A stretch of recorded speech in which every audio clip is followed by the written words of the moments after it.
Bentrovati, buongiorno telespettatrici, telespettatori di Antenna 3. Entriamo in diretta anche per questo lunedì 16 gennaio per aggiornarvi su tutti i fronti della cronaca, dell'attualità e della politica. Tanti e davvero, come sempre, più di sempre, mi verrebbe da dire, i fatti di cui dobbiamo darvi conto. Prima parto come ogni lunedì dal sondaggio di Ring, la trasmissione di Ferdinando Avarino che torna alle 21:15 in prima serata, che parla di carburanti, di benzina. Ancora una volta vi chiediamo prezzi medi da esporre, serve a ridurre i costi? Se sì, 0422 1626 691, se no il numero è quello in rosso, 0422 1626 690. La chiamata come sempre è gratuita, si fa riferimento, è ovvio, chiaro, al decreto trasparenza che peraltro è stato pubblicato nella giornata di ieri in Gazzetta Ufficiale e che chiaramente non soddisfa ancora i gestori delle pompe di carburante, che tra l'altro si stanno incontrando proprio in questi minuti in vista del tavolo di domani nuovamente convocato con l'esecutivo Meloni. Tra i tanti temi, tra le tante misure c'è per l'appunto questa, prezzi medi da esporre. È la novità di questi giorni ed è un obbligo preciso a carico del gestore della pompa di benzina. Ne parleremo a lungo nel corso di questa diretta anche con interlocutori, con esperti. Vi dico già che avremo in collegamento anche Chicco Testa, tutti voi lo conoscete, è stato segretario nazionale di Legambiente, presidente di Enel. Con lui faremo il punto della situazione energetica del Paese. Ma la notizia del giorno, non solo a livello nazionale, è questa: l'arresto dei boss Matteo Messina Denaro. La notizia è davvero clamorosa. È stato arrestato, pensate, in una clinica privata di Palermo, la clinica La Maddalena. Si tratta del boss di mafia più ricercato degli ultimi decenni, 30 anni di latitanza. L'inchiesta che ha portato alla cattura del capomafia di Castelvetrano è stata coordinata dal procuratore di Palermo Maurizio De Lucia e dal procuratore aggiunto Paolo Guido. È quello che ha preso fin dalle prime ore della mattina l'ANSA. Figlio del vecchio capomafia di Castelvetrano, Ciccio, storico alleato dei corleonesi di Totò Riina, era latitante dall'estate del 1993, quando in una lettera scritta alla fidanzata dell'epoca, Angela, dopo le stragi mafiose di Roma, Milano e Firenze, preannunciò l'inizio della sua nuova vita da primula rossa. Sentirai parlare di me, scriveva Matteo Messina Denaro alla fidanzata. Il capomafia è stato condannato all'ergastolo per decine e decine di omicidi, tra i quali quello del piccolo Giuseppe Di Matteo, il figlio del pentito, strangolato e sciolto nell'acido dopo quasi 2 anni di prigionia per le stragi del 92, costate la vita ai giudici Falcone e Borsellino. Di fatto Messina Denaro era l'ultimo boss mafioso di prima grandezza ancora ricercato. Tra l'altro c'è un link anche con il Veneto, con la provincia di Treviso e Venezia. Aveva fatto clamore, se ricordate, qualche anno fa, era il novembre del 2019, la notizia che lo stesso Messina Denaro si fosse rifugiato in una cantina sotterranea di Campo di Pietra in comune di Salgareda e che lì rimase per qualche giorno. La notizia non è mai stata né confermata né smentita, come si fa in questi casi. Diciamo, trapelò dall'inchiesta sulla presenza della mafia sul litorale veneziano a Eraclea nello specifico. Quindi di fatto una notizia davvero clamorosa che ha dei link con il Veneto, con la Marca trevigiana. Nel corso della giornata ovviamente vi daremo tutti di aggiornamenti. E poi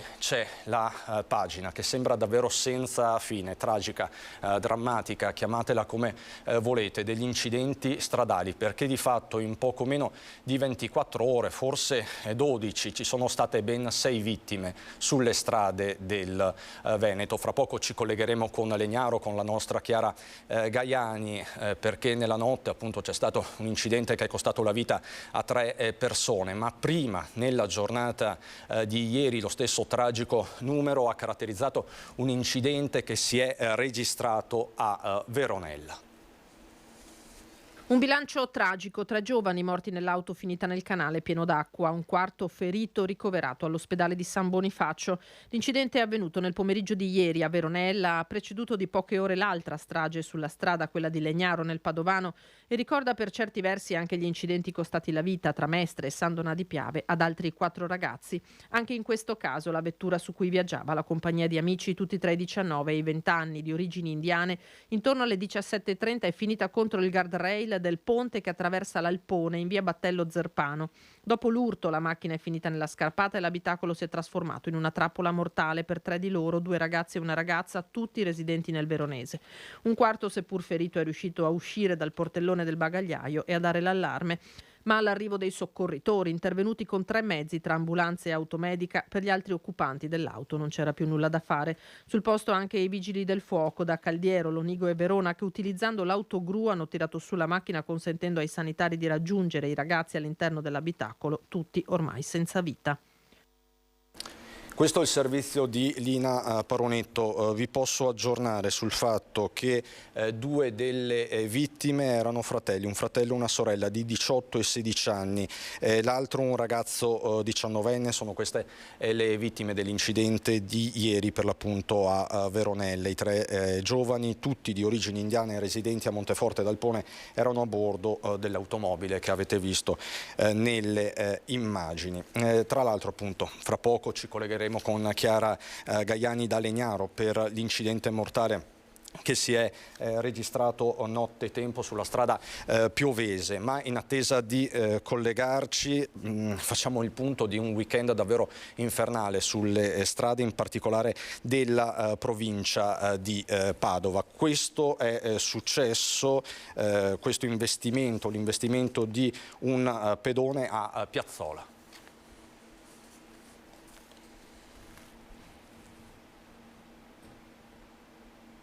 L'investimento mortale di Piazzola nel Padovano. Dovrebbe essere pronto il servizio, chiedo alla regia, forse è questo. Abbiamo problemi, chiedo alla regia, Alberto. Ci sono probabilmente problemi, ecco.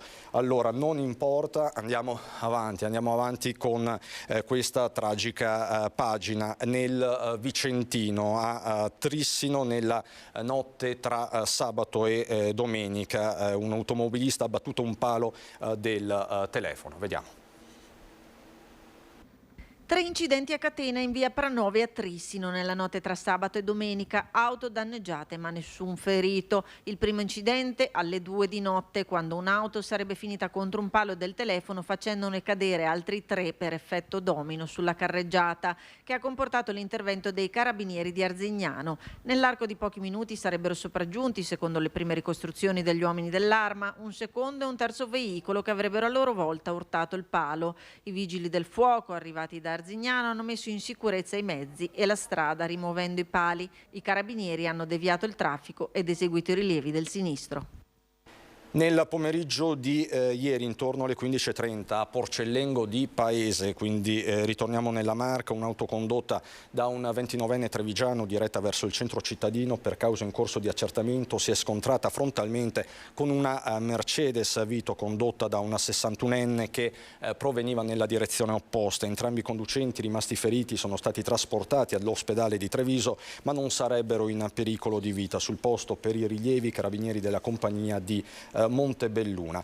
E rimaniamo nel Trevigiano. All'alba di ieri un altro grave incidente a Lanciningo di Villorba, un'auto uscita di strada finendo ribaltata nel fossato che costeggia la strada. Sul posto sono immediatamente arrivati i vigili del fuoco che hanno estratto dalla vettura il conducente, un 23enne rimasto ferito ma non in pericolo di vita. Il giovane è stato poi affidato dai sanitari del SUEM 118 che lo hanno trasportato in ospedale. Sul posto anche i carabinieri per i consueti rilievi di legge. Come vedete, un vero e proprio stillicidio. E sullo sfondo però ci sono tante mancate tragedie, perché dobbiamo chiamarle così. Nella maggior parte dei casi, infatti, fortunatamente possibili pericoli vengono fermati, vengono bloccati prima, perché vengono fatti i controlli da parte delle forze dell'ordine. E vi parliamo adesso del bilancio del fine settimana per quanto riguarda le guide in stato di ebbrezza nel Trevigiano.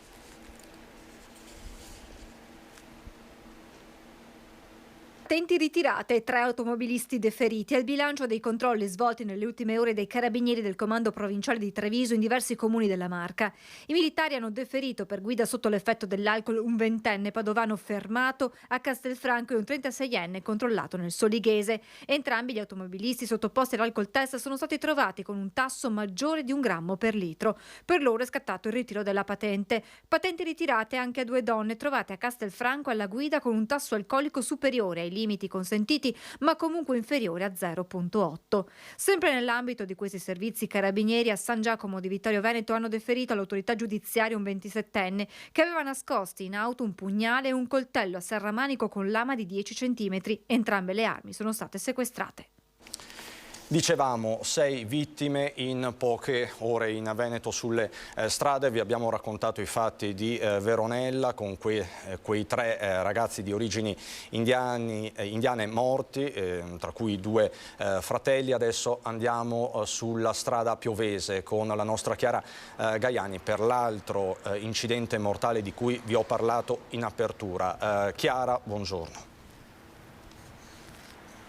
Buongiorno Cristian, buongiorno ai telespettatori. Ci troviamo lungo la Piovese che in questo tratto si chiama Via Romea. Era circa 00:30 ieri sera, non stava piovendo in quel momento ma l'asfalto era molto viscido quando una potente Audi A6 che stava arrivando da Sant'Angelo di Piove, la direzione quindi che è alle mie spalle e più o meno all'altezza del Civico 72, ha perso aderenza sull'asfalto appunto che comunque era bagnato e è finita all'interno di questo fossato. Ringrazio il collega Federico Cibotto per la collaborazione tecnica, sbattendo violentemente contro questo muretto, il muretto del ponte. Guardate, è un particolare che abbiamo appena notato con il collega ed è agghiacciante. Questo è un faretto, guardate, è stato completamente divelto. L'auto è poi finita capovolta su questo ponte con le ruote all'insù e con l'abitacolo rivolto, il lato guidatore rivolto proprio in questa direzione. Una sorta di bomba,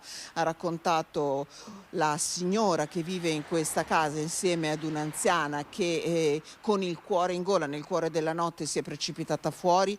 Un uomo era stato sbalzato al di fuori dell'abitacolo all'interno di quello che resta dell'auto, dei veri e propri rottami, una carcassa sostanzialmente quasi inesistente. C'erano altre 2 persone. Le vittime sono Edward Ndoi, 45 anni, di Pontelongo, anche se di origine albanese, era lui il proprietario della potente auto. A bordo viaggiavano con lui Martina Pagnin, 46 anni, di Legnaro, e Diego Rampazzo, 46 anni, di Sant'Angelo di Piove di Sacco. Una vera e propria bomba, vi dicevamo. Guardate, sull'asfalto sono ancora visibili e vi assicuro che siamo stati qua, insomma siamo qui da circa 2 ore. Grazie. E sono tornati gli addetti del soccorso stradale, sono ancora visibili alcuni pezzi, ma vi faccio vedere quello che è un particolare che davvero dà secondo me la sensazione ci fa capire che cosa può essere successo qui nel cuore della notte.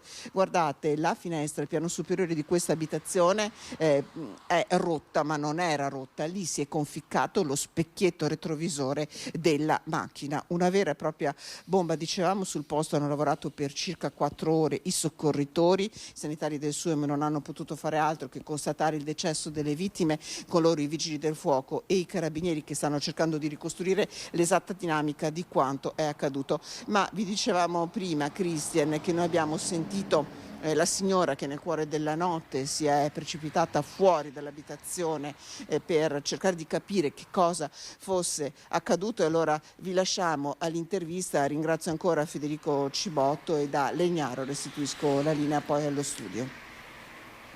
Sono avvicinata qua alla porta, ho visto un disastro, la macchina rovesciata e il signore era morto stirato qua, e dopo ho telefonato a pronto soccorso, ai carabinieri, sono arrivati tutti i vigili del fuoco.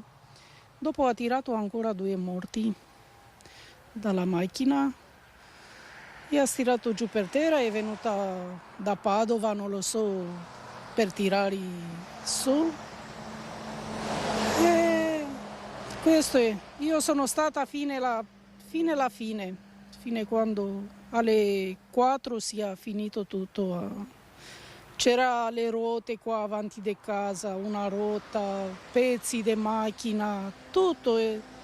La macchina era distrutta. Hai mai visto una scena del genere? No, non ho mai visto, vi dico, non ho mai dormito, sono andata a letto alle 4:30, però impossibile di prendere sonno di quello cosa ho visto. Anche lei è stata svegliata, è stato come una bomba, come se esplodesse? Sì, come una bomba, proprio come una bomba. Questo è il racconto della testimone intervistata da Chiara Gaiani, l'ennesimo incidente stradale, dicevamo, sulle strade del Veneto, una scia impressionante, 6 vittime, dicevamo, in poco meno di 12 ore tra ieri a Veronella e appunto questo la notte scorsa sulla Piovese tra Legnaro e Piove di Sacco. Tra l'altro lo posso dire, insomma, non è un segreto. Mi sto messaggiando con Romina Ceccato, la conoscete tutti, presidente di Alba Luci sulla Buona Strada, e mi dice è un vero e proprio bollettino di guerra. Porgi le mie condoglianze a tutte le famiglie. Tra l'altro proprio con Romina Ceccato una settimana fa a quest'ora eravamo all'ingresso di San Donà di Piave in via Lungargine per la morte di quei 2 ragazzi. Poi in settimana si sono svolti i funerali, Alessandro Polato 23 anni e Maria Chiara Guida di 20, insomma una strage di ragazzi, una strage senza fine. Ho qui mio ospite, lo saluto e lo ringrazio, il sindaco di Rosolina, Michele Grossato. Buongiorno. Sindaco, non possiamo non iniziare da qui. Tra l'altro anche il Polesine in queste settimane è stato teatro di tanti, troppi incidenti. È un tema sempre più urgente. È un tema tema della sicurezza stradale. Sicuramente urgentissimo. La rete viaria veneta in alcune zone fa acqua. Io sono testimone oculare in quanto Rosolina è attraversato dalla statale Romea e assieme a me anche gli altri colleghi sindaci dove la Romea passa. Abbiamo seriamente intenzione adesso anche di rivolgersi al governo centrale, perché non possiamo anche noi registrare settimanalmente 1-2 incidenti mortali. L'ultimo è successo alcuni giorni in località Chioggia, e perciò proprio la strada Romea credo sia l'esempio più eclatante della pericolosità, un po' per il traffico pesante che è sempre notevole, un po' perché ormai le abitazioni sono a ridosso del sedime stradale, di conseguenza c'è anche una pericolosità proprio perché i residenti è una strada che attraversa dei paesi e credo che non ci sia più tempo per aspettare, dobbiamo assolutamente intervenire in unione, sia la Romea ma anche le strade secondarie, bisogna assolutamente... Le strade arginali. Le strade arginali, noi abbiamo una morfologia di terreni, anche la manutenzione stessa, spesso e volentieri i bilanci dei comuni sono sempre abbastanza tirati, ma il rifacimento delle semplici linee segnaletiche a terra, ad esempio, ci sono delle strade che sono veramente completamente sprovviste, due gocce di pioggia e il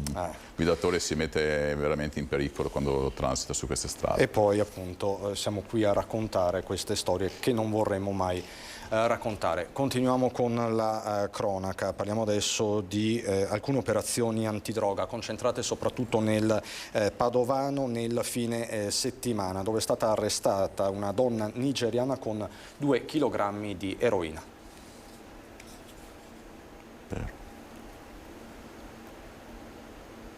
Chiedo alla regia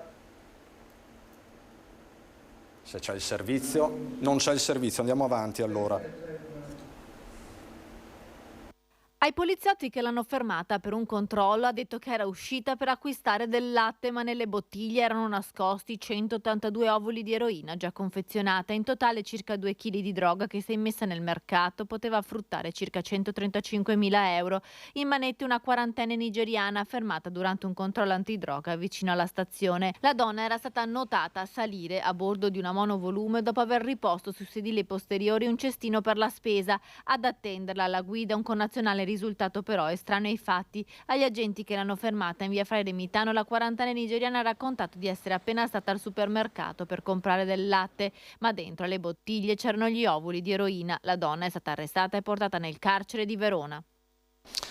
Altra droga e armi sono state ritrovate, pensate, in un pilone della tangenziale. Siamo sempre nel Padovano. La droga era nascosta insieme ad una mazza da baseball, un macete e una pistola a salve calibro 9 con caricatore e colpi già inseriti. I poliziotti della squadra mobile di Padova hanno ritrovato 51 dosi di cocaina nascoste in un'intercapedine di un viadotto lungo la tangenziale di Padova di via Ronchi Bassi. Insieme alla droga e alle armi, gli agenti hanno ritrovato anche un bilancino di precisione e il materiale per il confezionamento.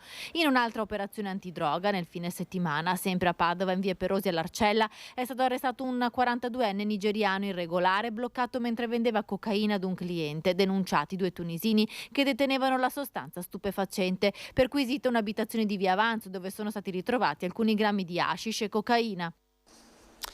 Siamo pronti a collegarci con Venezia per passare dalla cronaca all'attualità, un caso ormai politico che riguarda l'Europa intera, quello delle case green, ma ci spiega tutto da Mestre il nostro Filippo Fois con Sandro Ponchio. Buongiorno Filippo.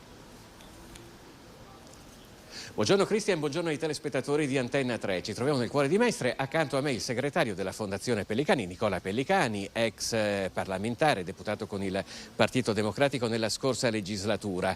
Pellicani è qui perché la Fondazione di cui è segretario ha fatto, diciamo così, uno screening della situazione degli immobili di Mestre che tra poco ci racconterà, che ci giunge veramente prezioso in questo momento in cui il Parlamento europeo inizierà l'iter di questa nuova normativa il 24 di gennaio, per cui bisognerà fare un adeguamento green agli stabili, a tutti gli stabili dell'Unione Europea. La classe energetica della maggior parte delle case che si trovano qui a Mestre, per esempio, poi ce lo dirà nel dettaglio anche Pellicani, è tra la F e la G. Il Parlamento europeo sostanzialmente ci chiede di arrivare in classe E entro il 2030 e in classe D entro il 2033, un obiettivo veramente molto molto ambizioso e forse anche difficile da raggiungere per quella che è la situazione adesso. Sì, probabilmente sì. L'obiettivo è velleitario, però il tema è molto di grande attualità. Come ricordava prima, la Fondazione già qualche anno fa aveva affrontato il tema facendo una fotografia dello stato attuale del patrimonio residenziale della città ed è emerso come Mestre sarebbe proprio una città prototipo, tra virgolette, da rottamare. Cioè, ha un patrimonio molto vetusto, costruito per lo più dal 46 al 71, circa il 70% degli 80.000 alloggi di Mestre, e quindi vuol dire la maggior parte che hanno più di 50 anni, nel periodo in cui si costruiva tanto ma si costruiva male. Questi edifici hanno almeno 50 anni, andrebbero rifatti, ristrutturati in chiave green, si direbbe, per dirlo con una battuta. Quindi vuol dire nuove caldaie, vuol dire investire sulle rinnovabili, vuol dire fare i cappotti, vuol dire insomma renderli di classe energetica superiore e soprattutto per migliorare la qualità dell'aria di questa città. Già sulla qualità dell'aria di Mestre è un dato che è veramente preoccupante.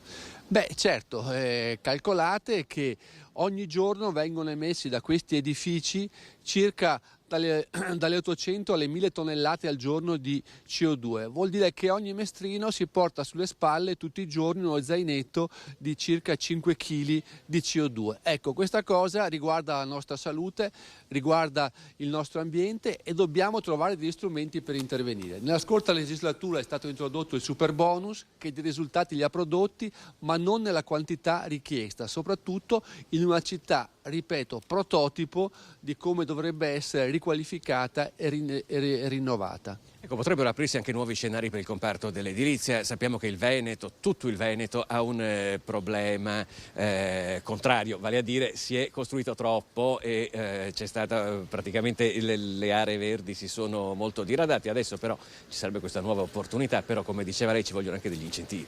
Ci vogliono incentivi perché ci vorrebbero, sempre da questo studio emergeva, adesso andrebbero i dati forse aggiornati, soprattutto con i costi che sono lievitati, ma ci vorrebbero circa 20.000 euro ad alloggio per mettere a posto quantomeno i circa 9.000 che sono in pessime condizioni, 9.000 degli 80.000 che è il patrimonio complessivo.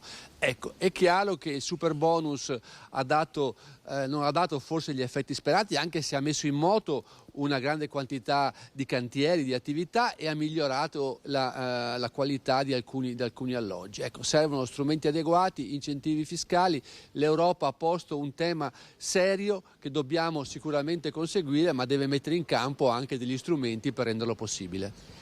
Ancora due domande, poi la lasciamo andare perché sappiamo che ha diversi impegni. C'è poi un'altra parte del Comune di Venezia, quella lagunare, che ha lo stesso problema, con in più il fatto dell'esistenza di parecchi vincoli, giustamente dal punto di vista artistico. Certo, questo è il caso di Venezia, come tutti i centri storici delle grandi città, delle città italiane, ha un tema che va affrontato a sé. Io nella scorsa legislatura avevo provato anche a presentare degli emendamenti per rendere possibile l'applicazione del superbonus, ad esempio in una città come Venezia, dove di fatto non è stato applicato.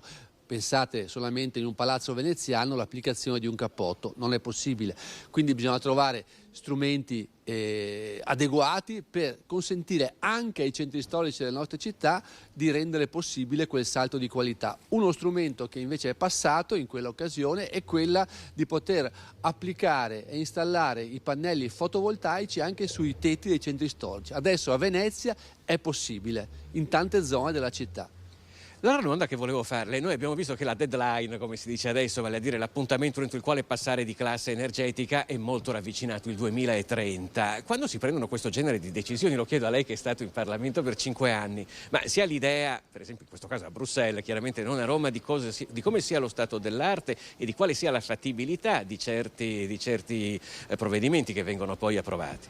No, io credo che ci sono dei momenti in cui c'è bisogno anche di fare degli strappi, no? E quindi di accelerare i cambiamenti. Certo, però contestualmente vanno messi in campo anche strumenti adeguati perché i cittadini, soprattutto in una fase di crisi come questa, in cui ci siamo tutti impoveriti, siano nelle condizioni di fare questi interventi, altrimenti diventa un ulteriore fardello e non un'opportunità.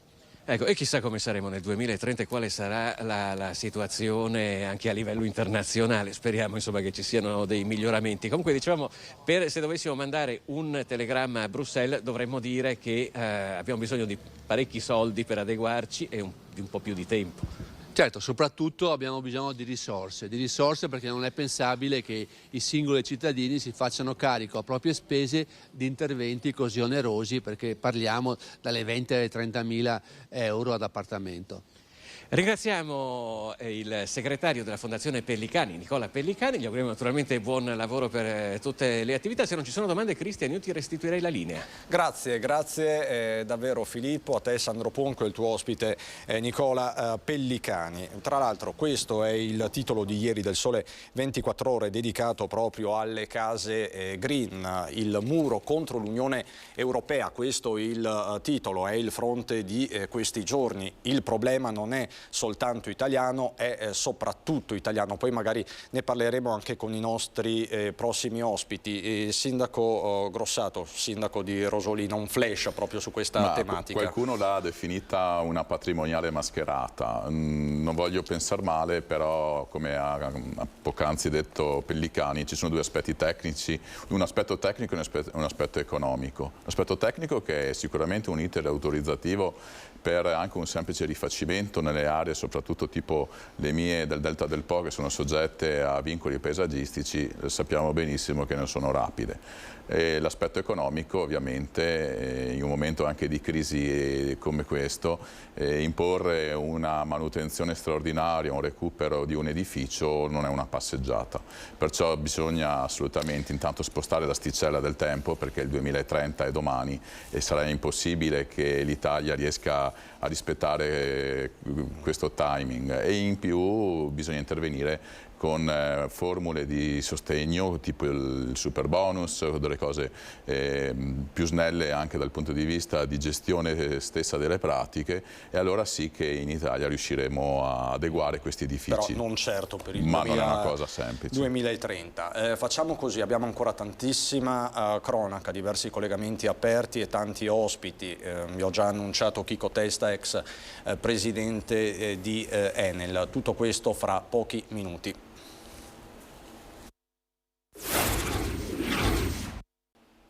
Ritorniamo in diretta anche per questo lunedì 16 gennaio, con me è rimasto il sindaco di Rosolina Michele Grossato. Grazie sindaco. Grazie. Noi però dobbiamo continuare a raccontare questa giornata, queste ore particolarmente concitate, lo avete visto soprattutto sul fronte della sicurezza stradale. Bene, facciamo un passo indietro, ritorniamo nel Padovano, dove appunto la notte scorsa c'è stato l'incidente sulla Piovese. Prima ci siamo collegati con Chiara Gaiani, ma già il fine settimana è stato caratterizzato da due tragedie.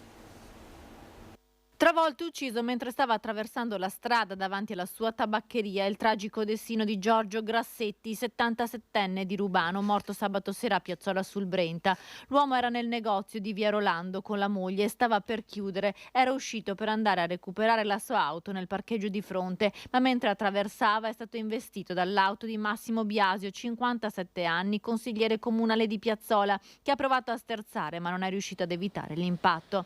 Le condizioni di Grassetti sono parse subito disperate, nonostante l'arrivo dei soccorsi. L'uomo è deceduto sul posto. La moglie si è resa conto della sua morte una volta uscita dal negozio, vedendo il capannello di gente che si era formato davanti al luogo dell'incidente. Sotto shock il consigliere comunale, che ha raccontato di essersi trovato davanti il 77enne all'improvviso che stava attraversando. È stato lui a chiamare subito i soccorsi. L'uomo è stato sottoposto ad alcol test, risultato negativo. Via Rolando da poco in quel tratto è stata asfaltata e da qualche mese c'è l'illuminazione a LED, ma manca il marciapiede. Quello di Piazzola sul Brenta non è stato l'unico incidente mortale avvenuto sabato nell'Alta Padovana. In mattinata a Cittadella, lungo la strada regionale 53, un 65enne di Caerano San Marco, Adriano Comina, è rimasto vittima di uno schianto frontale. L'uomo era in auto con il figlio e la nuora, che sono rimasti feriti. Feriti anche un 19enne di Castelfranco Veneto, che era alla guida dell'altra auto coinvolta.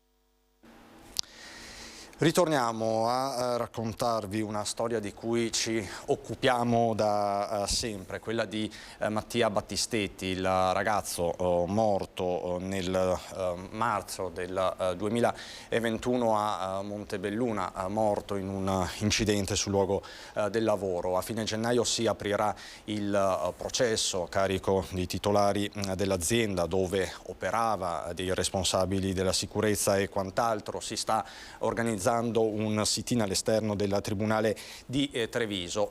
Intanto nel fine settimana a Montebelluna è stato presentato un libro in sua memoria. Dentro di me non lo sento né come un libro né come un diario.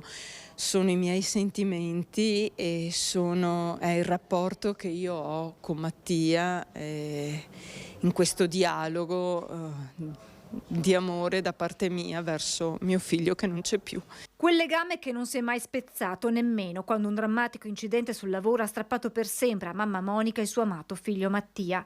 Un rapporto che continua con quel dialogo al quale ha dato voce Francesca Basso nel libro La farfalla che vola oltre, una corrispondenza epistolare proprio tra madre e figlio. Ho voluto sottolineare come siano ancora l'uno con l'altra in corrispondenza assieme, non siano due entità distinte. Mattia c'è ancora, vive più di prima in tantissime cose. Simbolo del libro una farfalla bianca come quella cantata da Ultimo. Una farfalla bianca che prova a nuotare all'aria di chissà che il mondo mente. Ma la farfalla è anche simbolo di libertà e per la scrittrice è la rappresentazione migliore di quello che oggi è Mattia. Francesca Basso racconta come scrivere questo libro l'abbia cambiata. Sono cresciuta con questa esperienza perché conoscere un dolore nuovo non è mai semplice e porta a un progresso di maturazione inizialmente inconsapevole, ma successivamente pregno di emozione. Da queste pagine arriva un messaggio di speranza. Credo sia fondamentale per una mamma, comunque per una famiglia che subisce un dolore del genere, una perdita del genere, tentare di ricominciare e ricominciare con una forza nuova, una nuova visione di un figlio che non è più in carne ed ossa, ma è anima, è un'anima libera ma sempre presente. A mio avviso è un motivo indispensabile per sopravvivere. Il 26 gennaio in tribunale a Treviso si terrà la prima udienza del processo per la morte di Mattia Battistetti. Dal maledetto 29 aprile 2021 i genitori del giovane si battono per avere giustizia, sia per il figlio ma anche per tutte quelle persone che continuano a perdere la vita sul luogo di lavoro. Il nostro obiettivo è chiedere giustizia, prima di tutto naturalmente per nostro figlio, per Mattia, però è chiedere giustizia per tutte le persone che muoiono sul posto di lavoro. Prima dell'udienza fuori dal Palazzo di Giustizia ci sarà un presidio organizzato dagli amici e dai familiari di Mattia, che continua a dare loro la forza per andare avanti, nonostante un dolore che non può trovare pace. Io parlo ogni giorno a Mattia e chiedo di aiutarmi ad andare avanti, sinceramente. Spero che mi senta, che mi aiuti a portare avanti questa croce. Ecco, per il 26 di gennaio si stanno mobilitando in tanti all'esterno del Tribunale di Treviso, c'è anche una petizione online, insomma anche il tema della sicurezza sui luoghi di lavoro è un tema, non solo quello della sicurezza stradale che stiamo monitorando. Andiamo ancora avanti per qualche istante con la cronaca. Da Padova è stato scovato a Campodoro dai carabinieri del NAS un canile abusivo. Operazione dei NAS di Padova inserita nella strategia operativa nazionale chiamata Animali da compagnia, che ha portato alla scoperta di un canile non in regola. È successo a Campodoro nel Padovano, dove i militari dell'Arma hanno accertato la presenza di 17 cani in una struttura che era però priva di autorizzazioni igienico-sanitarie e mancava dei minimi requisiti igienici per accogliere gli animali. Sul posto sono stati chiamati anche i tecnici comunali e il veterinario ufficiale dell'ULSS Euganea per identificare i cani. Contestata al proprietario della struttura, un 56enne del posto, illeciti amministrativi per un importo di 1.700 euro. Ritorniamo a Legnaro da Chiara Gaiani per l'incidente di questa notte, è costato la vita a 3 persone. Chiara, ci sono aggiornamenti? Sì Cristian, buongiorno nuovamente a te e anche ai telespettatori. Devo dire che qui è stato un susseguirsi per tutta la mattinata, sono tornati i carabinieri appunto per recuperare lo specchietto, vi avevamo fatto vedere prima il vetro rotto, poi sono arrivati gli uomini del soccorso stradale per raccogliere gli ultimi pezzi, soprattutto si sono concentrati in questa zona, la zona proprio del fossato dove sono finiti. Devo dire che qui c'è ancora un forte odore di olio combustibile, di olio motore, hanno anche come vi fa vedere il collega Federico Cibotto sparso sulla ghiaia del materiale assorbente, vi assicuro che l'odore acre è una situazione insomma che ci rende proprio ci fa quasi toccare con mano la gravità di quanto è accaduto questa notte. Ricordo, le vittime sono 3, chi fossero queste persone lo sentiamo adesso nel servizio realizzato da Valentina Visentina. Ringrazio ancora Federico Cibotto per la collaborazione tecnica e da Legnaro poi io ti restituisco la linea. I resti irriconoscibili dell'auto si sono trasformati in una gabbia mortale. 3 vittime della strada nella notte a Legnaro. Le persone decedute sono Diego Rampazzo, 46enne di Piove di Sacco, Edward Ndoi, 45enne albanese, residente a Pontelongo, e Martina Pagnin, 46enne di Legnaro. Viaggiavano insieme, 2 di loro sono rimasti incastrati nell'abitacolo, la terza persona invece è stata recuperata esanime in mezzo alla strada. I vigili del fuoco hanno lavorato a lungo prima di riuscire ad estrarre i corpi senza vita incastrati tra le lamiere contorte dell'auto deformata dall'impatto devastante. L'incidente, un'uscita di strada, è avvenuta poco dopo la mezzanotte in un tratto della statale piovese che si chiama Via Romea. Sul posto sono intervenuti i carabinieri che stanno ora cercando di ricostruire la dinamica dello schianto mortale. I medici del SUEM giunti sul posto non hanno potuto fare altro che constatare il decesso delle 3 persone. Questa quindi la cronaca di giornata, la cronaca del fine settimana e di questo lunedì 16 gennaio. Poi a livello nazionale la notizia è quella dell'arresto della boss dei boss, Matteo Messina Denaro. In ANSA cominciano a circolare anche le foto dell'arresto. Il boss è stato trovato in una clinica privata di Palermo. Questo è un particolare, sindaco Grossato, che fa riflettere. Dopo 30 anni di latitanza è stato ritrovato nel cuore di Palermo. Fa riflettere, come ha detto il ministro dell'Interno, che si è complimentato ovviamente con i carabinieri, con i ROS. La giustizia c'è, è lenta, però un po' arriva, è una ruota.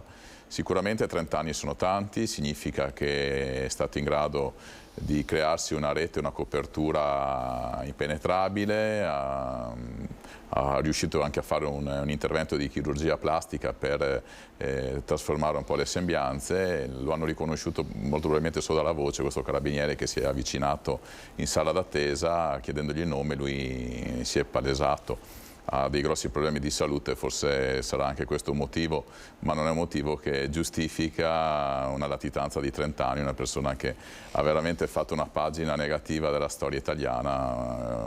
Pensiamo alle stragi di Cosa Nostra, pensiamo alle persone che sono morte, alle persone sciolte anche nell'acido. Questo è comunque il tema. Ci complimentiamo anche noi come sindaci, perché vedo costantemente gli organi di polizia, i carabinieri, la Polizia di Stato, la Guardia di Finanza, come si muovono nel nostro territorio, nei nostri territori, e sicuramente anche spesso e volentieri con difficoltà strumentali fanno delle grandi operazioni, e perciò indubbiamente ci uniamo anche noi ai complimenti che ha fatto il Ministro dell'Interno. Allora vi do una notizia che batte ora l'ANSA. È morta Gina Lollobrigida, aveva 95 anni, quindi se possiamo vedere, eccola, è proprio di questi minuti. Al momento c'è solo il lancio di Agenzia, grande protagonista del cinema italiana. Era nata a Subiaco il 4 luglio del 1927, aveva quindi 95 anni compiuti. Do il benvenuto a Chico Testa, buongiorno, è sempre un piacere, lo conoscete tutti. Buongiorno Testa, buongiorno anche Elio Maria Narducci, segretario generale della Camera di Commercio italiana in Germania. Testa, comincio da lei. Vorrei una sua battuta proprio su questo arresto eccellente, perché insomma ne stanno parlando tutti. Mi scusi, siccome parlo della Germania pensavo l'arresto, niente, adesso torniamo. No, vabbè, è una gran bella notizia, era l'ultimo dei grandi capi della mafia che diciamo, era riuscito a restare latitante per tutti questi anni. Adesso io non sono un esperto di questioni di mafia, quindi quanto ancora lui contasse, quanto fosse a capo di una rete, sono tutte cose che non so, ma è giusto che sia andata così, siamo tutti felici. Allora, con lei Testa e poi con gli altri ospiti, ma soprattutto con lei, volevo sviluppare il tema del momento, quello del caro benzina, del caro energia. L'ultima volta con lei ci eravamo sentiti a settembre, quando ancora si parlava di autunno nero, c'era in previsione questo autunno nero. È stato davvero un autunno nero, Testa, o poteva andare peggio sul fronte energetico? Diciamo che è stato un autunno grigio.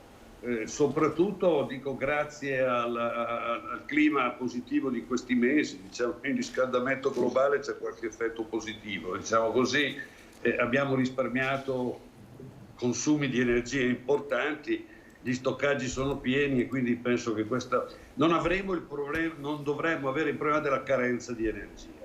Sul fronte dei costi le cose sono andate abbastanza invece diversamente, perché nonostante adesso siano scesi, sono sempre molto maggiori, sono e potranno essere molto maggiori di quelli che eravamo abituati a pagare. E questo si è tradotto in due questioni. Primo, problemi molto grossi, io ne ho affrontati tantissimi per le aziende e per le famiglie. E due, ingenti quantità di denaro pubblico che hanno dovuto essere immesse nel sistema appunto a sostegno delle famiglie e a sostegno delle imprese. Siamo vicini ai 70-80 miliardi, una cifra spaventosa che è stata iniettata nel sistema per lenire in un qualche modo il costo dell'energia.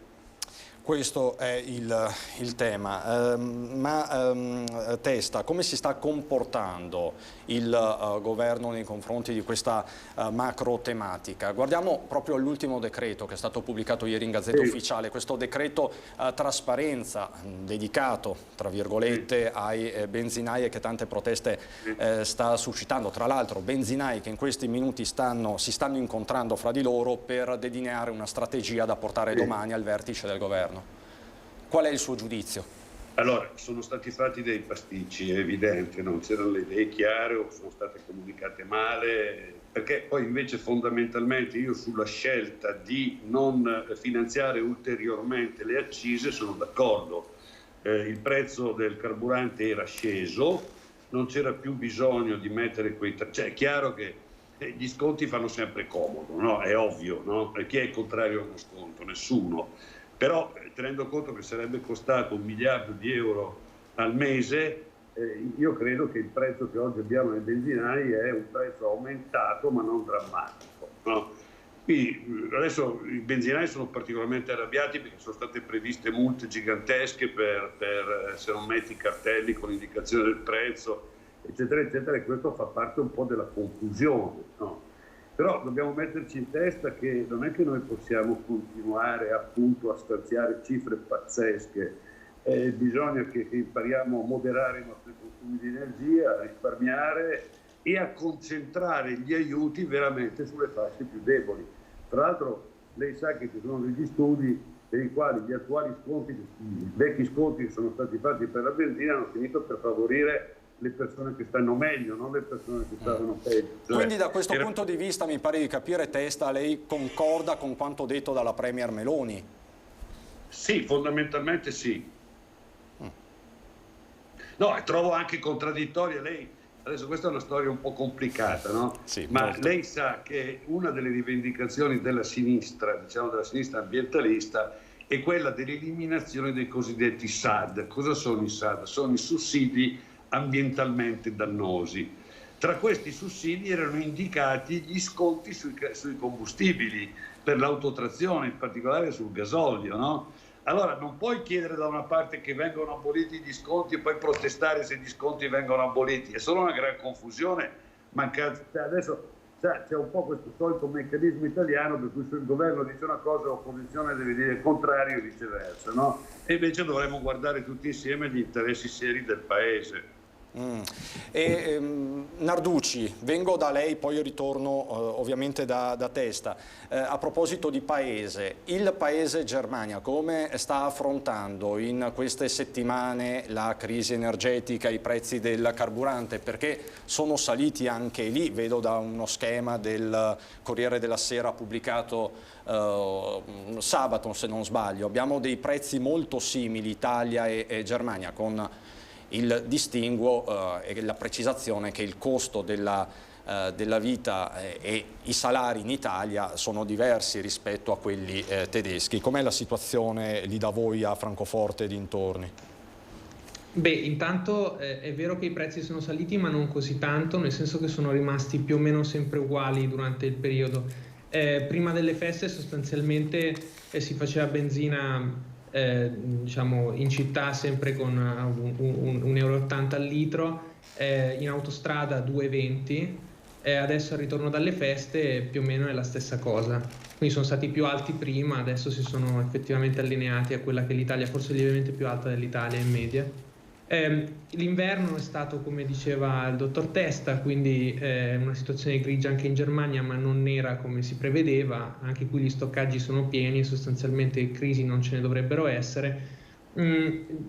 L'approccio del governo rispetto alla crisi dell'energia e quindi a quello che ha toccato poi i consumatori finali, specialmente le famiglie o le persone meno abbienti, ecco, lì l'approccio è stato un po' diverso. Diciamo che la scelta che è stata fatta ultimamente è stato un tetto al prezzo dell'energia, quindi sia della corrente che del gas, che partirà dal 1° marzo e sostanzialmente il tetto coprirà diciamo l'80% del consumo e praticamente c'è una garanzia che il costo dell'energia potrà essere 40 centesimi al kilowatt per l'elettricità e invece 12 centesimi per il gas e 9,5 centesimi per il kilowattora del riscaldamento. Ecco, questo è un po' il modo in cui sta affrontando la Germania la crisi.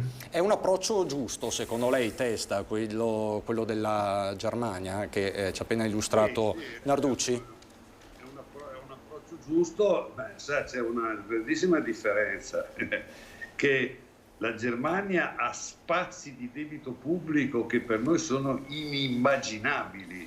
Un po' di tempo fa avevo fatto un conto, adesso non so se è ancora perfetto, se è esatto o no, ma avevo fatto un conto che per arrivare al livello di debito pubblico nostro, come sapete il debito pubblico lo si ragiona sempre in percentuale sul PIL, no? sulla produzione, no?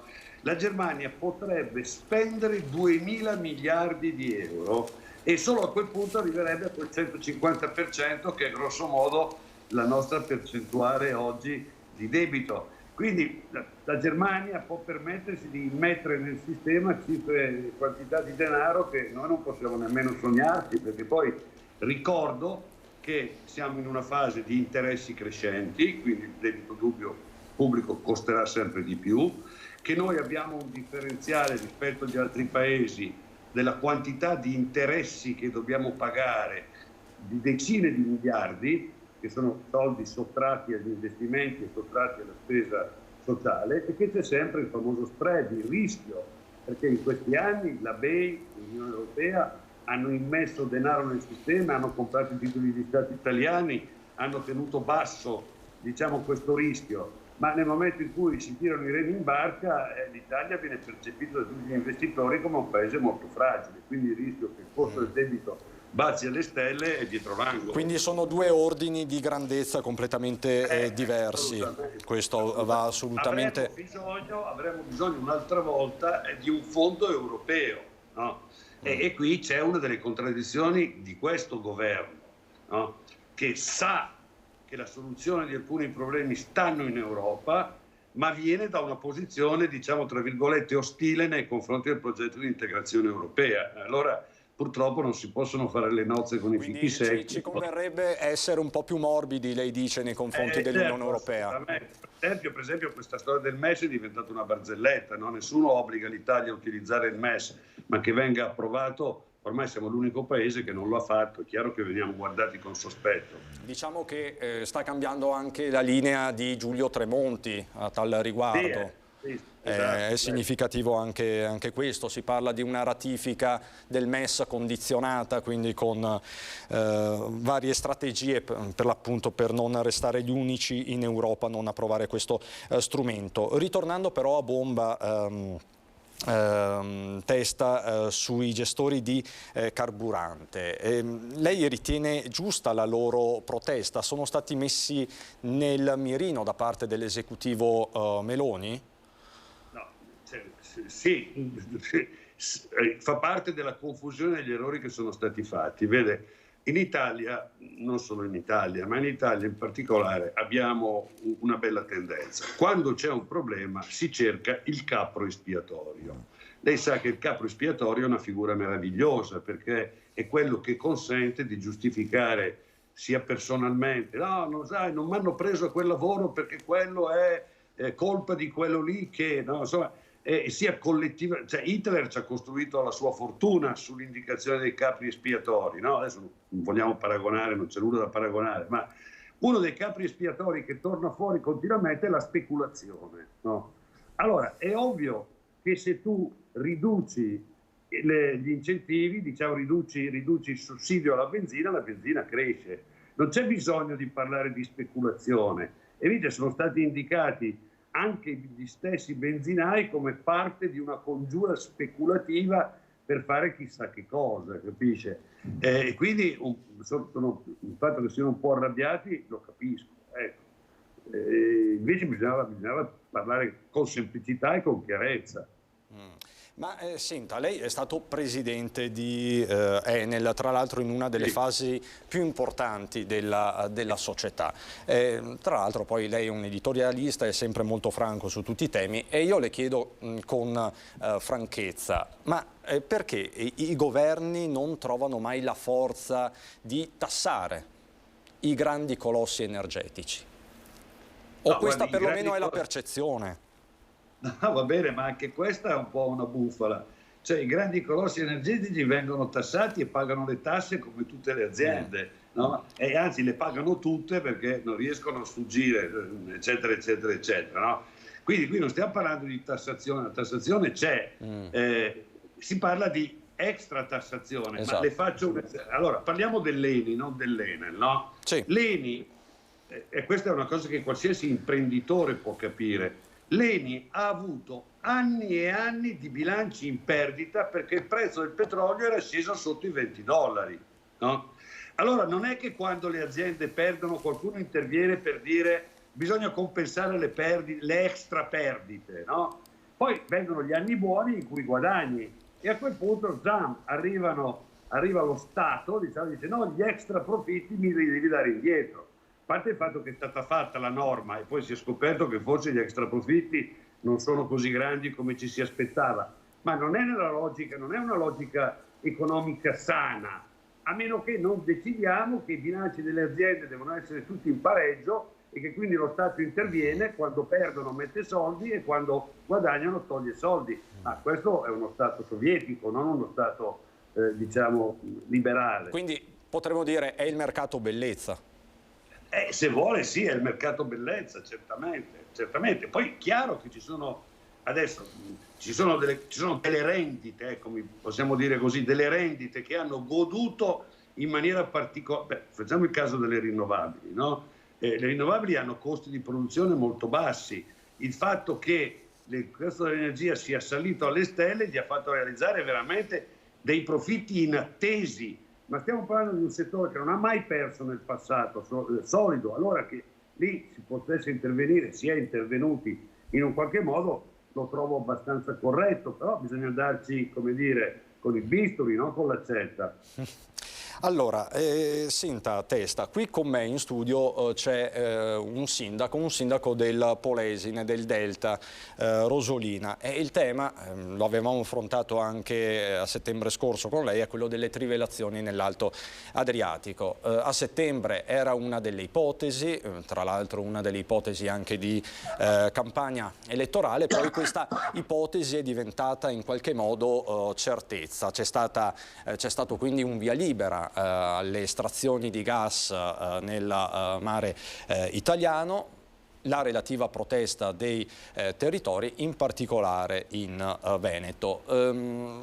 Il sindaco di Rosolina, accanto a tutti i sindaci del Delta, a buona parte è contrario alle trivellazioni, o no, Grossato? Assolutamente, anche perché è stato proprio specificato sull'asse del 45esimo parallelo. Mi dispiace per il collega Roberto Pizzoli, che è il sindaco di Portotolle, proprio mancava solo di dire trivelliamo in piazza del municipio di Portotolle. La nostra terra ha dato negli anni 30, negli anni 40, sicuramente con tecnologie diverse da adesso, c'erano i pozzi metaniferi che però hanno creato questo abbassamento del suolo, questo fenomeno della subsidenza. Come sindaci non vogliamo essere per partito preso da quelli che dicono di no a tutto. Abbiamo necessità di approvvigionamento energetico, abbiamo necessità di far funzionare la macchina economica nazionale, ma sicuramente l'estrazione del gas nel nostro territorio ci lascia perplessi anche perché il dottor Testa conosce benissimo l'investimento che Enel fece negli anni 60 con la centrale di Polesine Camerini. In questo momento, tra l'altro, è in fase di smantellamento. Abbiamo un sistema di arginature, abbiamo un sistema di protezione dall'acqua che è labile, fragile. Abbiamo una media, siamo sotto di 2,5 metri sul livello del mare. Una ipotetica estrazione di gas metano potrebbe continuare questo abbassamento del suolo, mettendo veramente in crisi a repentaglio dei comuni. Poi le tecnologie possono essere nuove, innovative, mi possono dare anche delle garanzie, ci possono dare delle garanzie che questo non potrebbe avvenire, ma nel dubbio noi abbiamo un obbligo, soprattutto per i nostri cittadini, di difendere un territorio, come dicevo poc'anzi, fragile. Ecco, da fine novembre più o meno si è avviato anche un tavolo fra il Ministero delle Imprese e il Made in Italy, tra il Ministero dell'Ambiente e la Regione del Veneto, proprio per approfondire da un punto di vista scientifico questa tematica, questa opportunità. Testa, lei che cosa si sente di rispondere per esempio al sindaco di Rosolina, senza entrare in polemica, perché la sua posizione è nota, è nota anche la posizione dei sindaci del Polesine, ma è anche per far capire a casa. Ma non voglio fare nessuna polemica, però purtroppo non è vero, cioè non sono state mai le ebullizioni di metano quelle che hanno provocato un'eventuale subsidenza. Ci sono tantissimi studi, casomai è stato l'emungimento dell'acqua che è stata veramente massiccia, i pozzi stanno in profondità tali per cui non c'entrano nulla con la subsidenza, ma insomma comunque capisco, ognuno ha la sua posizione, spero che questa commissione faccia chiarezza. Poi qui stiamo parlando soprattutto di esplorazioni offshore, in mare aperto, se no dovremmo prendercela con la Croazia che fa la subsidenza in Italia. È una posizione che non condivido perché non è vera fondamentalmente. Mi scusi signor Sindaco, ma sono abituato a parlare se questo è l'argomento. Tra l'altro sto finendo di leggere una bellissima biografia di Enrico Mattei di cosa ha significato per l'Italia la nascita, il salvezzo dell'Adige, dell'Eni, eccetera, in termini di dipendenza energetica. E poi siamo un pochino sempre la stessa storia, che tutti riconoscono l'importanza di certi temi, ma nessuno li vuole affrontare, che sia Piombino, che sia la Sicilia, che sia la Sardegna, che sia il Veneto, che sia il Lazio col termocombustore o altro. Siamo un paese condannato all'inattività. Lei quindi dice la logica del not in my backyard, non nel mio cortile, ormai... Alla fine è quella, no? Cioè, c'è sempre un motivo, per carità, però è così. Cioè, se l'Italia degli anni 60 avesse affrontato, degli anni dopoguerra, 50 e 60, avesse affrontato il mondo con l'atteggiamento culturale che abbiamo oggi, saremmo ancora un paese di pezzenti. Ma Testa, questo è un atteggiamento che sta accomunando per caso destra e sinistra? Perché, assolutamente sì, è uno dei destra e sinistra, è uno dei sintomi della decadenza della politica, della decadenza della prevalenza degli interessi nord e sud, degli interessi generali, di questo populismo spicciolo per cui appunto ognuno guarda il suo giardino, cerca il consenso, eccetera, eccetera. È una delle tragedie dell'Italia. Guardi, io ogni giorno le posso fare 1 milione di esempi. Stamattina stavo in una situazione in cui c'è una località delle Marche che è divisa tra 3 province, no? C'è un territorio omogeneo, una parte sta a Macerata, una parte in provincia di Pesaro, una parte in provincia di non mi ricordo che cosa, e quelli che stanno in una provincia gli fanno mettere i pannelli fotovoltaici, quelli che stanno nell'altra provincia, ma sono province, cioè proprio un pezzo di di terreno diviso, invece non lo possono fare perché c'è una normativa diversa, no? Cioè è tutta una storia è un magnifica. copione, diciamo, che si ripete. Senta, Elio Maria Narducci, segretario generale della Camera di Commercio Italiana in Germania, la Germania come svolge questo tema? Si sono trattati tanti punti, però partirei dal tema delle energie rinnovabili, perché ci siamo lasciati con l'ultima intervista in cui ci siamo detti la Germania sta puntando sulle energie rinnovabili, abbiamo chiuso le centrali nucleari e guarda caso adesso il fabbisogno della Germania non si riesce ancora a completare solo con le energie rinnovabili. Le do un dato rapidissimo, cioè l'approvvigionamento da energie rinnovabili è cresciuto nel 2022 del 9%, però non si è arrivati all'80% di quello che era il potenziale. Per essere concreti, entro il 2030 questa energia prodotta dalle rinnovabili deve crescere di 2,5 volte, che è uno sforzo enorme, tant'è che la Germania ha dovuto ricominciare a fare trivellazioni per trovare il carbone e creare energia elettrica dal carbone, e abbiamo lo stesso problema che si è appena discusso tra gli altri ospiti, cioè anche in Germania adesso c'è lo scandalo a Lützerath perché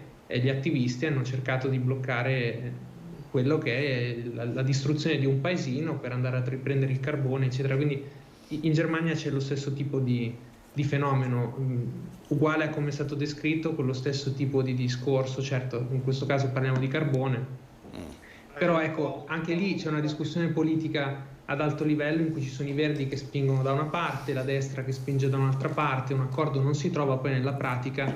Adesso si sta discutendo che bisogna tenere queste 3 centrali nucleari aperte fino al 2024 perché non si possono spegnere, il carbone è ritornato a essere un tema, si mettono delle deadline per la fine di questo utilizzo di nucleare, di carbone, che ovviamente ogni volta vengono allungate perché non ci se la fa con le risorse attuali, quindi c'è lo stesso problema.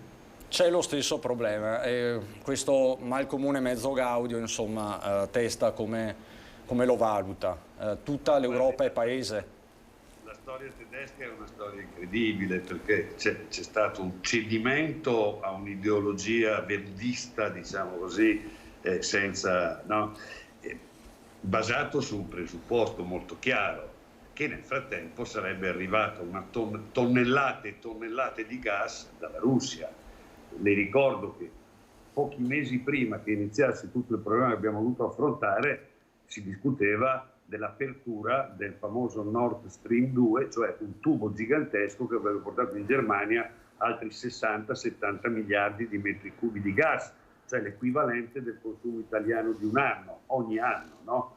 Dopodiché si sono trovati ad affrontare il problema e hanno dovuto completamente cambiare strategia. Si sono accorti che aver chiuso le centrali nucleari è stata una sciocchezza. Hanno programmato la realizzazione di 11 rigassificatori, il primo mi pare che sia già entrato in funzione e gli altri 4 dovrebbero entrare, i primi 4 nel 2023. Hanno ripompato al massimo il carbone, se voi guardate i dati sull'inquinamento della Germania in questo momento, li paragonate con quelli della Francia che ha l'energia nucleare, sono 5 volte maggiori, no? E a questo punto si è aperto il casino dentro i verdi, con il ministro che cerca di mettere insieme il pranzo e la cena e che quindi ha autorizzato questo tipo di iniziative, e con i verdi invece, i verdi diciamo di base, chiamiamoli così, che invece organizzano manifestazioni. Certo, ma la cosa che noi vediamo in Germania, in Italia, sarebbe impensabile, cioè i tedeschi stanno radendo al suolo piccoli paesini per allargare le miniere. Ma lei se l'immagina in Italia una cosa di questo genere? Capisce? Ecco, diciamo, è un diverso modus operandi, e questo appunto in un paese dove l'ideologia, chiamiamola così, green, è molto radicata. Noi facciamo le barricate per mettere un rigassificatore sulla banchina più lontana del porto di Piombino, che è una cosa assolutamente innocua. Ce n'hanno uno lì a pochi chilometri a Porto Venere da 40 anni, non sapevano nemmeno di averlo, non se ne sono mai accorti, capisce? Ma allora di questo passo, ultimissima domanda, poi la lascio Testa, ma di questo passo quindi non possiamo prevedere grandi passi in avanti o comunque grandi evoluzioni? Guardi, abbiamo fatto i miracoli, dobbiamo ringraziare quello che è stato fatto dal governo Draghi, è stato fatto dall'ENI, siamo riusciti a trovare fonti di riferimento alternative. Naturalmente tutto questo comunque pesa sull'economia italiana, quella delle famiglie e quelle delle imprese, e secondo me non abbiamo le idee molto chiare per il futuro. Vede, io sono un sostenitore delle rinnovabili, fra l'altro ci lavoro con le rinnovabili, ma se si pensa che le rinnovabili siano l'unica strada, siamo lontani 1000 chilometri, anche perché, vi ricordo una cosa, le rinnovabili servono per produrre elettricità, ma l'elettricità è il 20% dei nostri consumi energetici, l'altro 80% è fatto da riscaldamenti, autotrasporto, usi industriali che vengono soddisfatti dal petrolio, dal gas e in alcuni casi anche dal carbone. No, quindi stiamo perseguendo una strada sulla base di illusioni ideologiche. Sono curioso di vedere l'aggiornamento del piano energetico nazionale che andrà fatto. Poi arrivano queste cose assurde anche dall'Unione Europea, che si debba migliorare il rendimento energetico degli edifici, per carità, ma pensare che da qui al 2030, cioè domani mattina, noi mettiamo a posto 10 milioni di abitazioni italiane con dei costi spaventosi, ma è una roba che... appunto, di questo tra l'altro Testa... Se vogliamo far vincere gli anti-europeisti, questa è la strada maestra.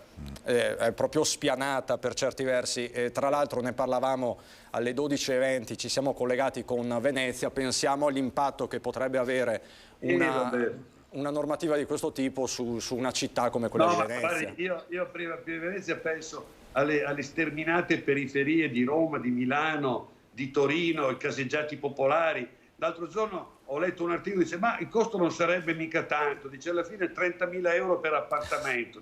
30.000 euro per appartamento non sarebbe tanto, ma cioè quelli che dicono che milioni di italiani non riescono ad arrivare a fine mese, poi dicono che 30.000 euro per appartamento non sarebbe tanto, ma per favore. Testa, grazie davvero, spero di riaverla presto mia ospite. E senta Narducci, in Germania questo tema delle case green come è affrontato? Perché si sta spaccando tutto l'Europarlamento, ogni paese ha la propria specificità, poi è chiaro, nei paesi del nord Europa molti edifici, la maggior parte degli edifici sono nuovi, ci sono meno centri storici. In Germania? Sì, vale anche questa cosa che ha detto lei, cioè non è il primo degli argomenti nel dibattito, devo dire. Tendenzialmente le ristrutturazioni in Germania vengono fatte in maniera programmatica, anche perché il fenomeno storico è stato quello che gli immobili sono di proprietà di grandi gruppi o comunque di imprese, non tanto del singolo risparmiatore, per cui poi vengono fatti dei lavori programmati, quindi si sente meno l'urgenza di questi lavori, anche se però se lei vede le statistiche degli ultimi anni, sostanzialmente la crescita economica è stata data anche dal fatto che l'edilizia è cresciuta, l'edilizia privata, per cui insomma, è un tema che in Germania si affronta in maniera più strutturata, ma storicamente. Sindaco, insomma i fronti aperti sono tanti. Tornerei per un attimo sulle trivellazioni. Insomma le parole di Chico Testa sono state tranchant.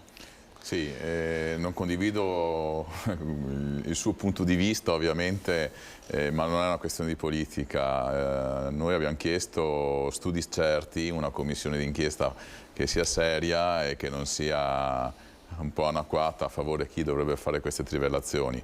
Abbiamo una certezza che a quanto sembra nell'Adriatico, nelle nostre zone, c'è poco gas e di conseguenza anche davanti alla possibilità di iniziare un'attività estratoria dal punto di vista di convenienza, di economicità, non ci sarebbe la possibilità, insomma, di garantire, perché se è vero non abbiamo tutto questo gas come si dice. In più sono delle cosiddette bolle sparse qua e là che diventa antieconomico, perciò non è un paravento giusto per i nostri territori, però sicuramente ci dà anche la possibilità di essere un po' più sereni e tranquilli che questa cosa non si farà. Sereni e tranquilli. Ma le faccio una domanda specifica. Adesso c'è un tavolo voluto da Luca Zaia, avviato con i ministeri competenti proprio sul tema delle trivellazioni. Lo stesso Zaia dice deve essere la scienza a dirci dove dobbiamo guardare. Se la scienza le dicesse le trivellazioni in Alto Adriatico sono sicure, le trivellazioni davanti a Rosolina, più o meno davanti, comunque al largo, sono sicure, lei cambierebbe idea? Certo, anche perché ovviamente visivamente, io parlo anche dal punto di vista turistico, vengono fatte al largo che non sono neanche percepibili dall'occhio umano, uno che si trova sulla nostra costa. Noi, lo diceva prima, abbiamo già dato come territorio la possibilità ad Adriatica Energy di posizionare il primo e più grande rigassificatore esistente in Italia, e non è neanche percepibile. Sicuramente negli anni, quando è iniziata questa iniziativa economica, sono state fatte le barricate, perché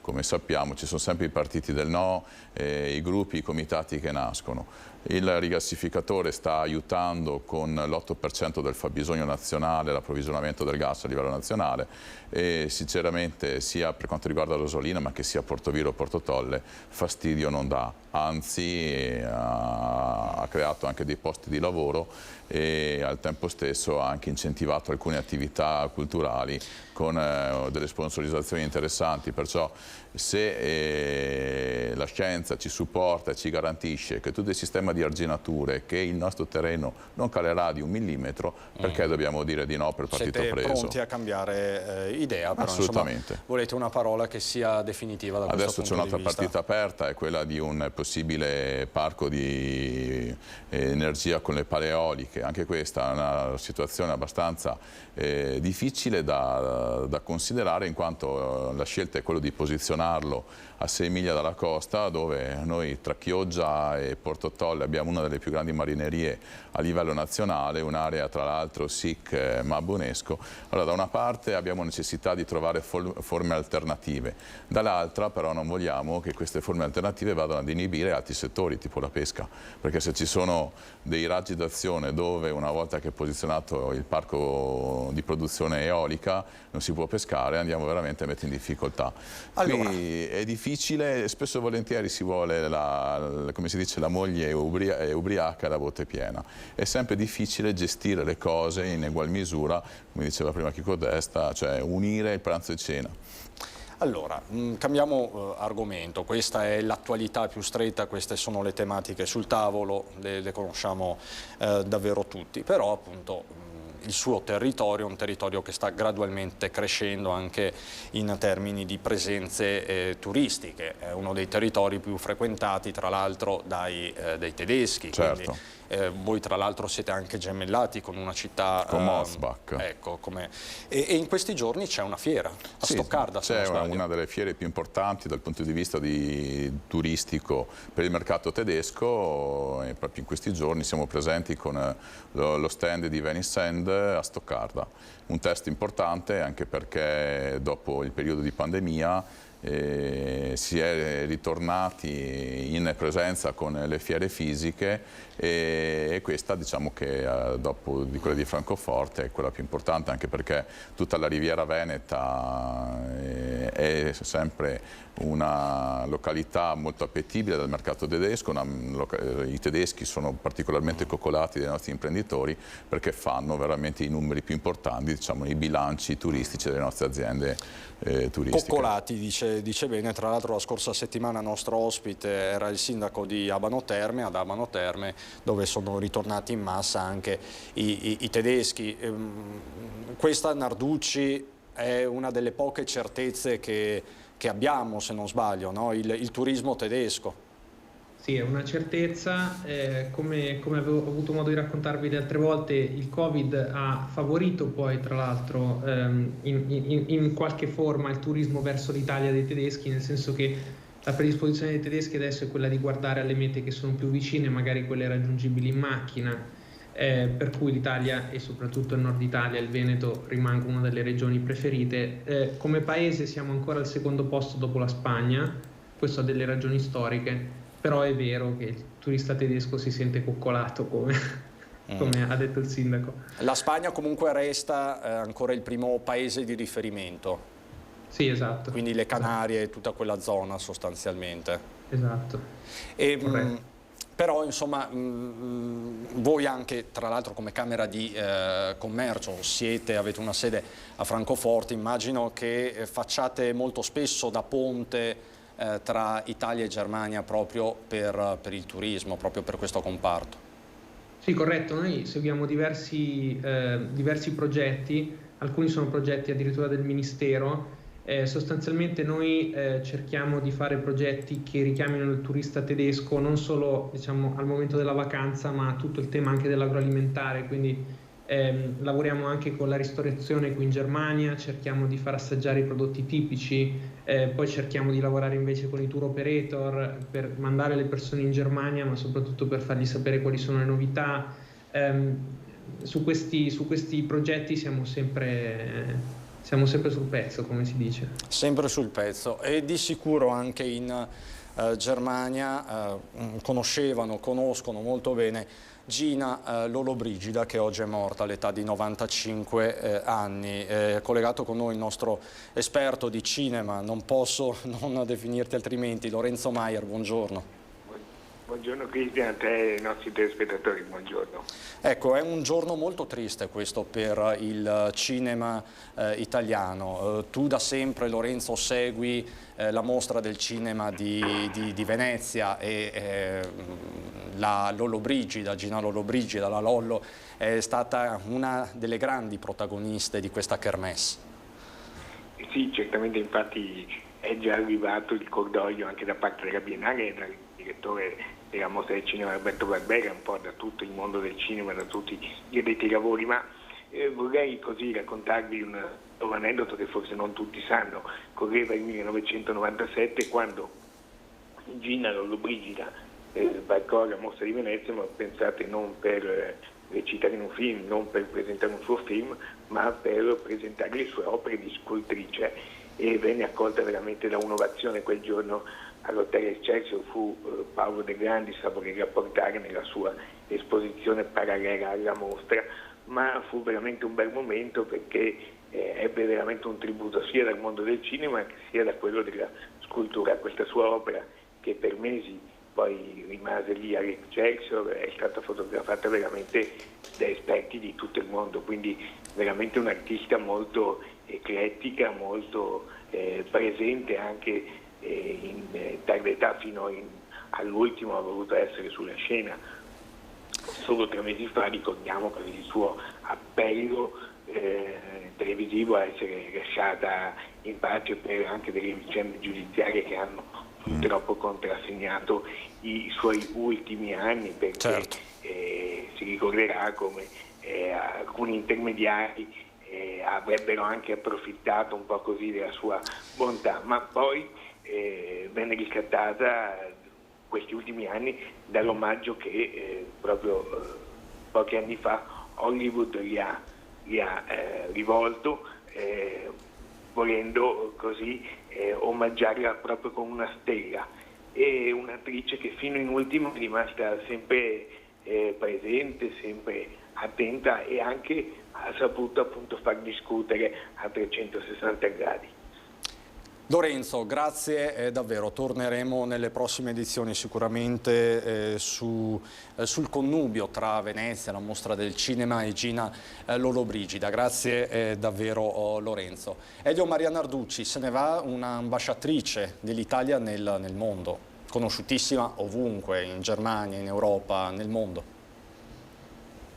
Sicuramente credo che anche molti tedeschi saranno tristi per questa notizia. La Lollo, sindaco Grossato.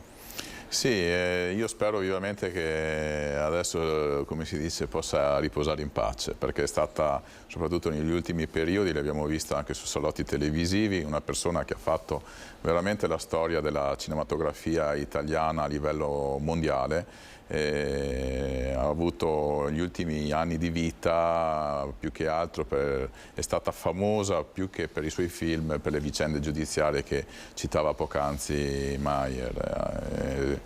Sicuramente lascia un vuoto importante, ma abbiamo dei film fantastici, sono delle pellicole fantastiche che restano a disposizione della nostra memoria, soprattutto dei più giovani che spesso e volentieri non conoscono queste colonne portanti del cinema italiano. In carriera si è aggiudicata tra gli altri, proprio per sottolineare questa sua lunga carriera, 7 David di Donatello. La sua fama è legata al nuovo cinema italiano del neorealismo, lavora con Pietro Germi, La città si difende, con Carlo Lizzani, Actung Banditi, insomma, e poi Pane, amore e fantasia, La Bersagliera, insomma, un pezzo di storia importante del cinema italiano, dello spettacolo italiano che se ne va. Elio Maria Narducci, io la ringrazio come sempre perché ci porta la voce delle imprese tedesche, ma soprattutto delle imprese italiane in Germania, che continuano a essere tante, no?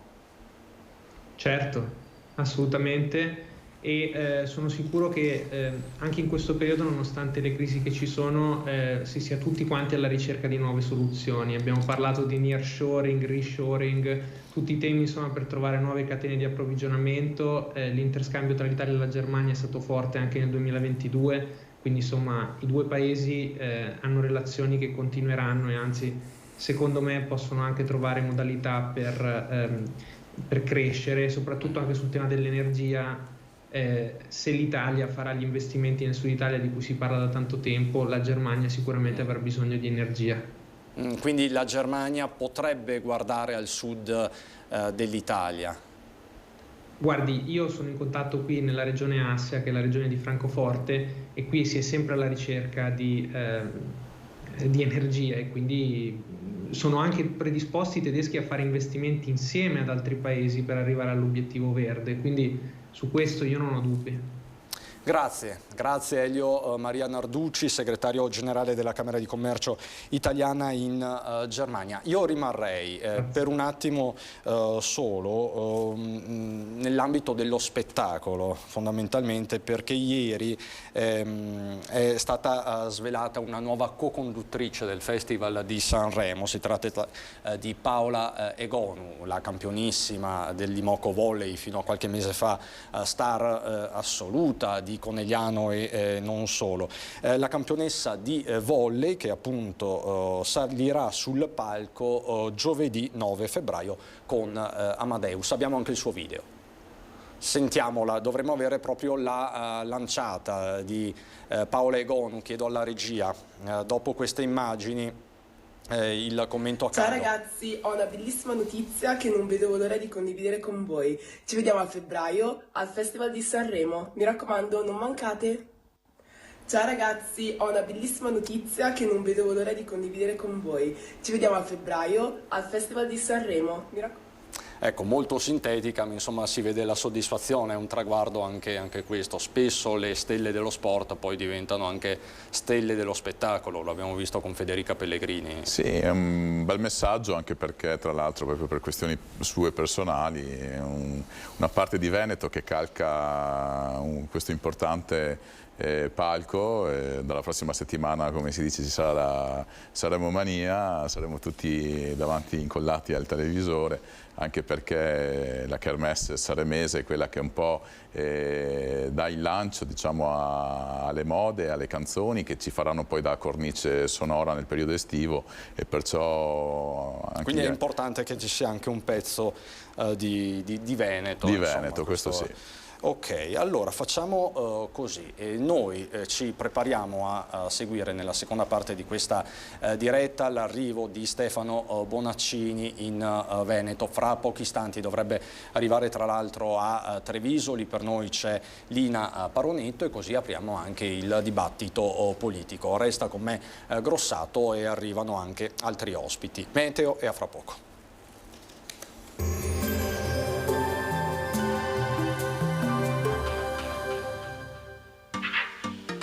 Tremonti, attrezzature e materiale per saldatura professionale a Montebelluna. Bentrovati al meteo. La tendenza per l'inizio della settimana evidenzia un tempo instabile con la perturbazione ancora di passaggio sul nostro territorio. Il dettaglio di lunedì 16 gennaio. Sul Veneto nel corso della mattinata avremo un temporaneo diradamento delle precipitazioni con nubi irregolari alternate a schiarite. Nel pomeriggio piogge nuovamente diffuse sul nostro territorio. Neve fino a fondovalle sulle Dolomiti a 600-800 metri sulle Prealpi. Su entrambe le zone permane un marcato pericolo di valanghe, grado 3 della scala europea di riferimento. Temperature stazionarie, minime tra 1 e 5 gradi, massime invece tra 6 e 9 gradi all'incirca. Spostiamoci ora sul Friuli Venezia Giulia. Al mattino avremo precipitazioni piuttosto diffuse. Probabile fase di tempo migliore nelle ore centrali della giornata, dalla sera nuovo peggioramento. Nevicate anche abbondanti in montagna. Temperature minime tra 3 e 6 gradi, massime sui 9-11 gradi. Infine diamo uno sguardo alla situazione del Trentino Alto Adige. Sarà anche qui molto nuvoloso, con qualche schiarita e con possibili precipitazioni verso sera, nevose oltre i 400 metri di quota. Temperature minime intorno a meno 1-2 gradi, massime sui 9 gradi all'incirca. Dal meteo per ora è tutto, vi auguro un buon proseguimento in nostra compagnia.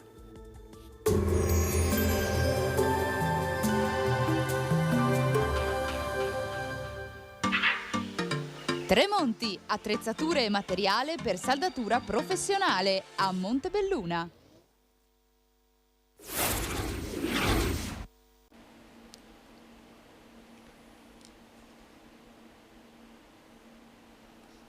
Di nuovo in diretta per raccontarvi questo lunedì 16 gennaio a nord-est. È rimasto con me il sindaco di Rosolina Michele Grossato, area centrodestra, possiamo definirla così. Lei è un civico sostenuto da Fratelli d'Italia, Forza Italia e Lega. Guido Rizzo, capogruppo di Fratelli d'Italia in Consiglio Comunale a Castelfranco. Lei, Rizzo, non è un civico, insomma, lei Fratelli d'Italia, lo sostiene volentieri, perfetto.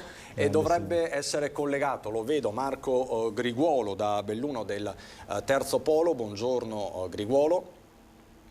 Buongiorno a voi, grazie. Ecco, i temi della politica, lo avete capito, in primo piano, non potrebbe essere altrimenti.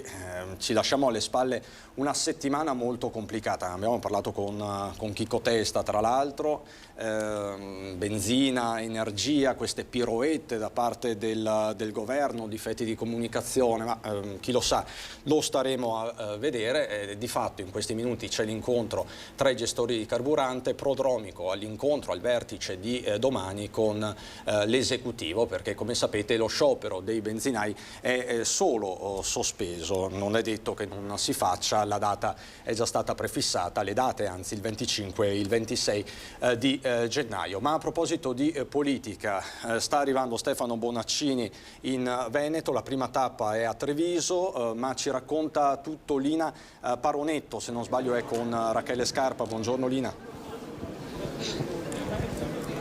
Buongiorno Cristian, eccoci in diretta, sono con Rachele Scarpa, parlamentare del Partito Democratico. Qui molti VIP, devo dire, ai Due Mori a Treviso, sede scelta per questo primo incontro con i militanti da candidato alla segreteria del Partito Democratico del governatore dell'Emilia Romagna Stefano Bonaccini, che si sta attendendo, vedete anche i colleghi là in fondo che stanno aspettando che arrivi. Ci sono appunto parlamentari, politici locali e non, trevigiani e veneti, perché ci sono aspettative piuttosto alte, no, Scarpa, su questa candidatura di Bonaccini, questa discesa in campo politica, strettamente politica oltre che amministrativa di Bonaccini. Assolutamente, io penso che Stefano Bonaccini sia un profilo ottimo per tenere insieme questi due aspetti, quello della concretezza e della capacità di chi sa e ha saputo amministrare, insieme a una visione, che è una visione di un partito che ritorni a occuparsi primariamente dei suoi temi principali, dei suoi valori più importanti: il welfare, la sanità pubblica universale e accessibile, la dignità nel lavoro e la tutela di chi buon lavoro ne crea, il diritto all'istruzione e al diritto allo studio, piuttosto che battaglie importantissime come quelle per la transizione ecologica e la salvezza del nostro pianeta. Quindi sono tutte cose che ho sentito ben chiare nelle ultime dichiarazioni di Bonaccini, che confido che ritroveremo anche nella sua piattaforma e che penso che possiamo portare avanti insieme a lui con grande credibilità. Pensa che sia una vittoria abbastanza scontata al congresso del PD, quella di Bonaccini, oppure no? Ma io penso che la partita sia aperta e penso che questo sia positivo, perché la dialettica in fase congressuale è sempre positiva, e credo che con l'orizzonte comune di ritrovarsi tutti insieme il giorno dopo in modo unitario, qualsiasi risultato andrà bene. Treviso come Vicenza vanno al voto in primavera per le amministrative. Un'eventuale segreteria di Bonaccini potrebbe dare slancio al PD in queste fasi? Beh, sicuramente Stefano è una figura molto, molto credibile, che in una città come Treviso secondo me può aiutare a raccogliere molto consenso. Poi starà tanto anche al lavoro del PD cittadino, che deve adesso partire con una campagna elettorale forte a sostegno di Giorgio De Nardi e stare sui temi, stare sui quartieri, parlare col territorio, ma noi ci siamo e siamo pronti. Ecco, grazie allora Rachele Scarpa. Invito Nicoletta Rizzetto, che è con me, a una panoramica sui presenti, perché vediamo parlamentari ed ex parlamentari qui presenti appunto a sostenere Stefano Bonaccini, consiglieri regionali, Zanoni, Ferrazzi, Pellicani, sindaci come Paolo Galeano, c'è Piero Fassino, altro parlamentare che abbiamo sentito poco fa, il segretario provinciale del Partito Democratico Giovanni Zorzi, quello cittadino Giovanni Tonella, il capogruppo a Cassugana e ai 300 Stefano Pelloni. Insomma, davvero tante presenze. Laura Puppato, ex senatrice, ma potremmo farvi un elenco ancora lungo di protagonisti di questa giornata, che sono qui per sostenere Bonaccini e far vedere che il Partito Democratico ha anche nella Marca una presenza importante, che è determinato evidentemente a giocarsi le amministrative della prossima primavera con tutte le armi che ha in mano, e soprattutto ad avviare probabilmente, no, Scarpa, un nuovo corso del partito. Assolutamente sì, il partito ha bisogno di una fase nuova, ma io penso che siamo pronti a farla. Dopo il congresso, la fase costituente del nostro congresso dovrà continuare e nutrirsi di nuovi contenuti, nuove energie e partecipazione, quindi siamo qui, siamo pronti a farlo. Benissimo, Cristian, io ti rilascerei la linea in attesa che arrivi Stefano Bonaccini. Ecco, citiamo che c'è presente Giovanni Manildo, ex sindaco di Treviso, che non si faceva più vedere molto agli appuntamenti del partito, e anche questo è significativo probabilmente di un nuovo entusiasmo che c'è nei confronti del candidato segretario. A tra poco per un altro collegamento. Assolutamente, Cristian. E magari anche di un ritorno in pista, magari come possibile spalla di Giorgio De Nardi. Secondo te, che si dice? Noi sappiamo che De Nardi, che De Nardi sicuramente lo ha detto anche lui pubblicamente, beneficiando di alcuni consigli, alcune dritte che gli sta dando Giovanni Manildo, questo è certo. Sarebbe una novità senza dubbio se dovessimo vedere l'ex sindaco in lista per Giorgio De Nardi, o comunque tornare in pista, perché sappiamo che lui aveva lasciato anche Palazzo dei 300 non molto tempo dopo la vittoria di Mario Conte, aveva lasciato i banchi di opposizione. Vedremo, poi lo avvicineremo e gli chiederemo se il suo potrebbe essere anche un impegno concreto. Allora, di fatto, per il momento è un incontro di cortesia, definiamolo così, Lina. Grazie infinite, a fra pochissimo. Allora, il Partito Democratico sta in qualche modo ritrovando se stesso, possiamo utilizzare questo termine. L'opposizione in questi mesi non ha brillato, un'opposizione che spesso è apparsa divisa tra gli scranni del Parlamento, un governo che ha iniziato invece la sua corsa per certi versi non senza alcuni passi falsi ed errori di comunicazione, difetti di comunicazione. Perché forse questo, Guido Rizzo, è quello che è successo la scorsa settimana, soprattutto sul fronte della benzina, o sbaglio? Errori non direi, nel senso sicuramente sono stati fatti dei passaggi, ma credo che soprattutto ci sia stata una sorta di attacco strumentale in quella che era un po' una cosa dove ci potevano attaccare, fondamentalmente il tema delle accise. Io credo che se il governo avesse potuto preparare una finanziaria con dei tempi più dilatati rispetto a quelli che sono stati fatti, magari senza il problema del caro dell'energia, sarebbe stato sicuramente più semplice per il nostro governo portare avanti quelle che sono comunque delle battaglie che sono parte del nostro programma da anni. È chiaro che in questo momento, secondo me giustamente, il governo ha preferito dare delle risposte alla parte più fragile della nostra popolazione, che in questo momento soffre soprattutto sul caro energia, ma penso che, come ha detto anche la nostra leader, governare non è una corsa di 100 metri, ma è una maratona e si fa con tempo. Io sono convinto che il governo durerà 5 anni e sarà in grado di portare avanti anche quelle battaglie che fanno parte del nostro retaggio. Non lo vedo come un errore di comunicazione, penso che quello che si può fare sicuramente, se non si possono in questo momento togliere le accise, è combattere la speculazione, e perciò tutto quello che si può fare per dare chiarezza ai prezzi su tutti i livelli, anche ai prezzi della benzina, sia importante. Perciò il dialogo con le parti, con i benzinai, con la parte operativa ci sta. Credo che non si arriverà allo sciopero del 25 e 26, proprio perché il dialogo che ha dimostrato il nostro governo in questi pochi mesi in cui siamo in questo momento al governo dimostra anche qualità in questo senso.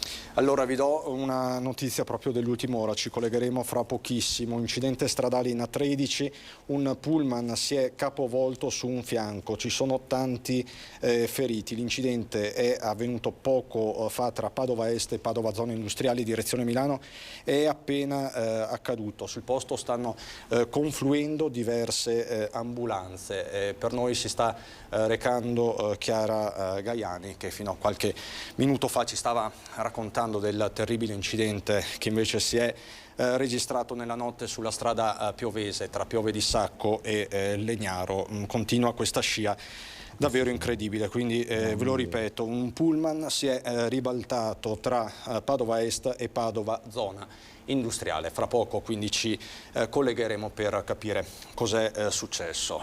Sindaco Grossato, difficile continuare quando si danno poi queste notizie, perché abbiamo finito poco fa di parlare di sicurezza stradale, ma rimaniamo sul tema. Lei è un civico di centrodestra, più moderato, diciamo, diciamo così, quindi più area magari Forza Italia. Forza Italia che nei giorni scorsi, proprio sul tema delle accise del carburante, ha preso le distanze di fatto da alcune dichiarazioni e da una prima bozza del decreto trasparenza. Sicuramente sono state fatte delle scelte. Indubbiamente un governo nuovo con, tra l'altro, che ha vinto con dei numeri sicuramente incredibili e molto attenzionato soprattutto dalla parte di opposizione.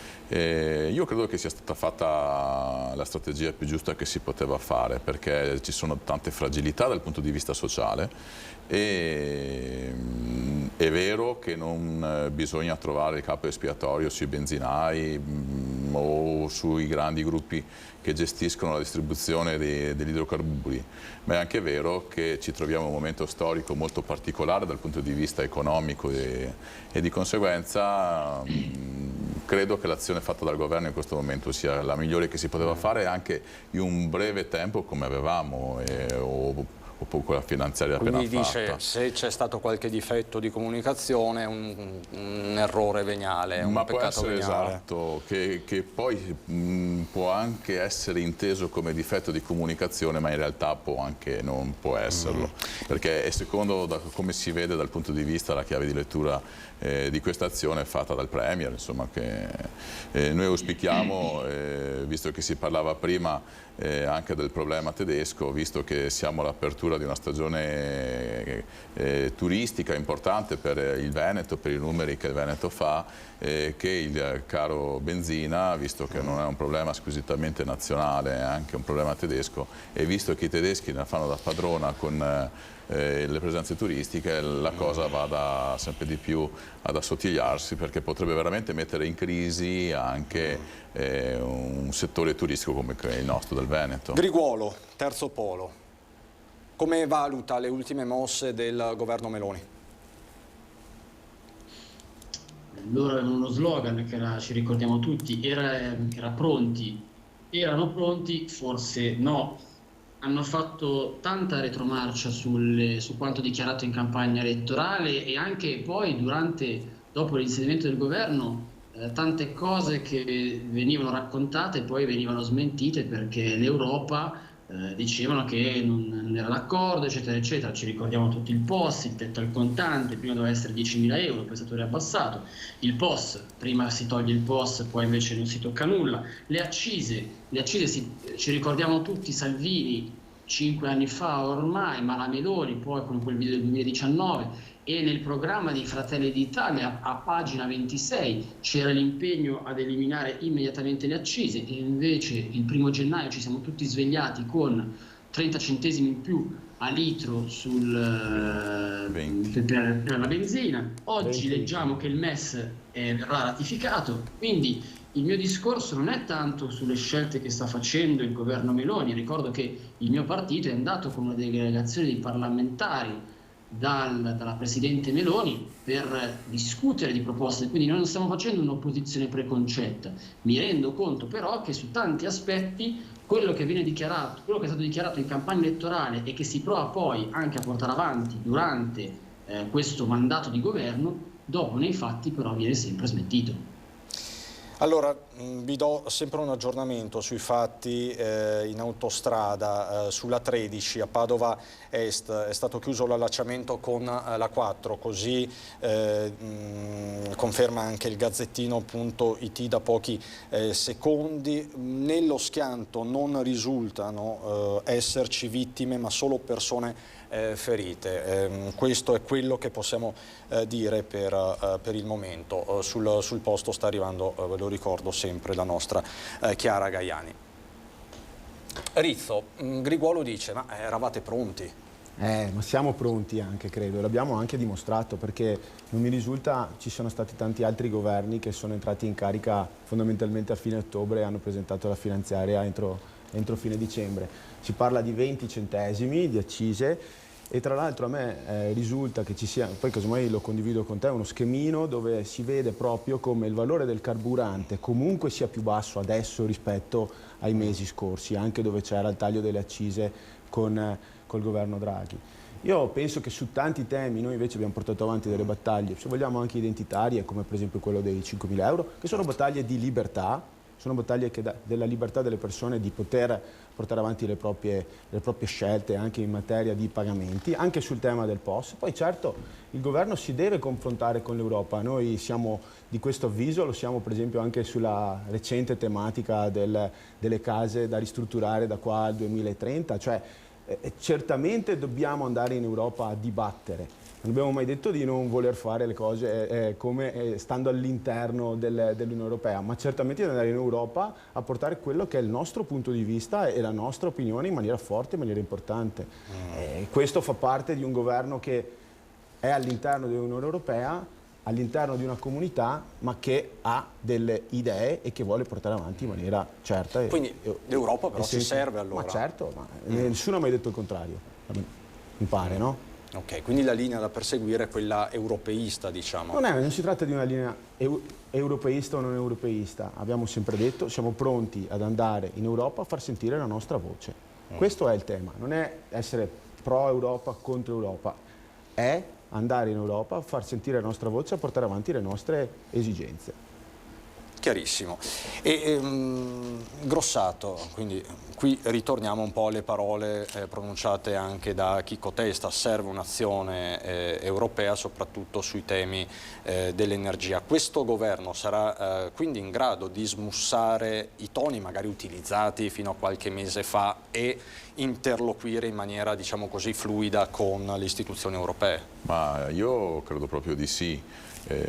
Come è stato detto poc'anzi, è giusto che l'Italia abbia un ruolo da protagonista e non un ruolo sempre di seconda fila a livello europeo. Abbiamo un'ottima rappresentazione, un'ottima rappresentanza e tante tematiche devono essere assolutamente valorizzate e trattate sui tavoli giusti, in maniera giusta. Chiarissimo, Sindaco. Ci colleghiamo subito con Bonaccini. Bonaccini sta parlando, appena arrivato. Io sono di quelli che per primo la propose, solo che io ho proposto un'autonomia che è diventata un po' come proposta il patrimonio del centrosinistra, ma anche apprezzato, visto da diversi presidenti, ad esempio del sud, del centrodestra, che hanno il timore che un'autonomia differenziata fatta in modo sbagliato rischi di togliere a chi ha già meno di altri e a dare a chi ha già qualcosa in più, cioè che siamo alcune regioni del nord o le regioni del nord.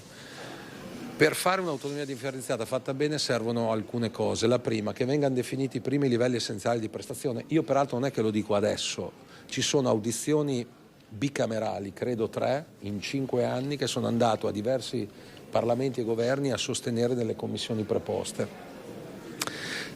Secondo, serve una legge quadro votata dal Parlamento, così come ho detto dei LEP bisogna superare la spesa storica, altrimenti non cambia mai niente.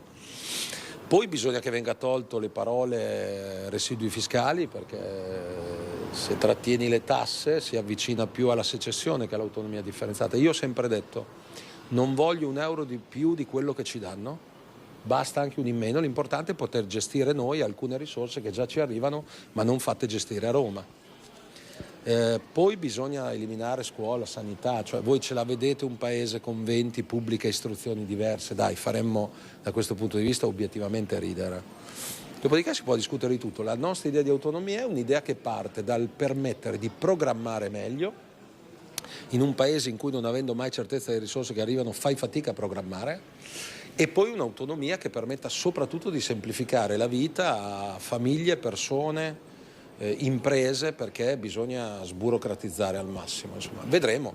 Noi abbiamo chiesto al governo di coinvolgere di più e meglio le regioni e avere il tempo e la pazienza per fare una cosa fatta bene, altrimenti saremmo costretti a dire che così non va bene. Non è un paradosso che Zaia si trova più infine con lei che con gli alleati socialisti? Non mi permetto assolutamente di... Presidente, nei territori il Partito Democratico conta nella sua candidatura alla segreteria per rilanciare anche il partito in vista delle amministrative. Qui a Treviso si voterà come a Vicenza. Cosa ne pensa? Noi abbiamo bisogno di un partito più popolare, un partito che sia più presente dove la gente vive, lavora, studia, si cura, magari anche si diverte. Serve una classe dirigente anche nazionale che giri di più l'Italia, che sappia farsi capire da chi ha 2 lauree ma anche da chi non ha potuto studiare, anche perché quando votano il voto pesa alla stessa maniera. Serve un partito democratico che abbia più rapporti con i territori. Se divento segretario e rimane questa legge elettorale, vi garantisco che la prossima volta i candidati e le candidate al Parlamento li scelgono i veneti con le primarie, non perché sia uno strumento perfetto, ma perché è giusto raccogliere la vicinanza di coloro che vengono candidati per avere anche un rapporto diretto col territorio dove vivono o lavorano. Abbiamo bisogno di un partito democratico che parli meno di nomi e cognomi e più di contenuti, che parli meno degli altri, perché altrimenti pensano che abbiamo poco da dire di noi. Io, guardi, ho fiducia, ripeto, non sarà facile. Io non temo che il PD finisca, come mi chiedono, temo la sua irrilevanza, che è diverso, è persino peggio. È già capitato, il Partito Socialista francese è stato uno dei più grandi partiti riformisti del Novecento e anche oltre, è un po' di tempo che non arriva nemmeno al 10%.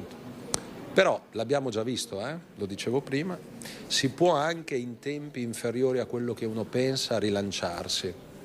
E il governo, che ha una maggioranza solidissima e ha il diritto dovere di governare i prossimi anni, vede poi che tra il dire e il fare c'è sempre di mezzo qualcos'altro, per cui la propaganda va bene in campagna elettorale, poi quando governi, se hai promesso che sterilizzavi le accise, riducevi il costo della benzina e milioni di italiani vanno a fare rifornimento e trovano il prezzo più alto in Europa, tu fai fatica a stare per giorni e giorni a provare a spiegare, giustificare o meno. Bastava dire ci siamo sbagliati, può succedere, e ho visto che hanno risposto alcuni esponenti di Fratelli d'Italia a me, ma non devo rispondere a me, devo rispondere agli automobilisti.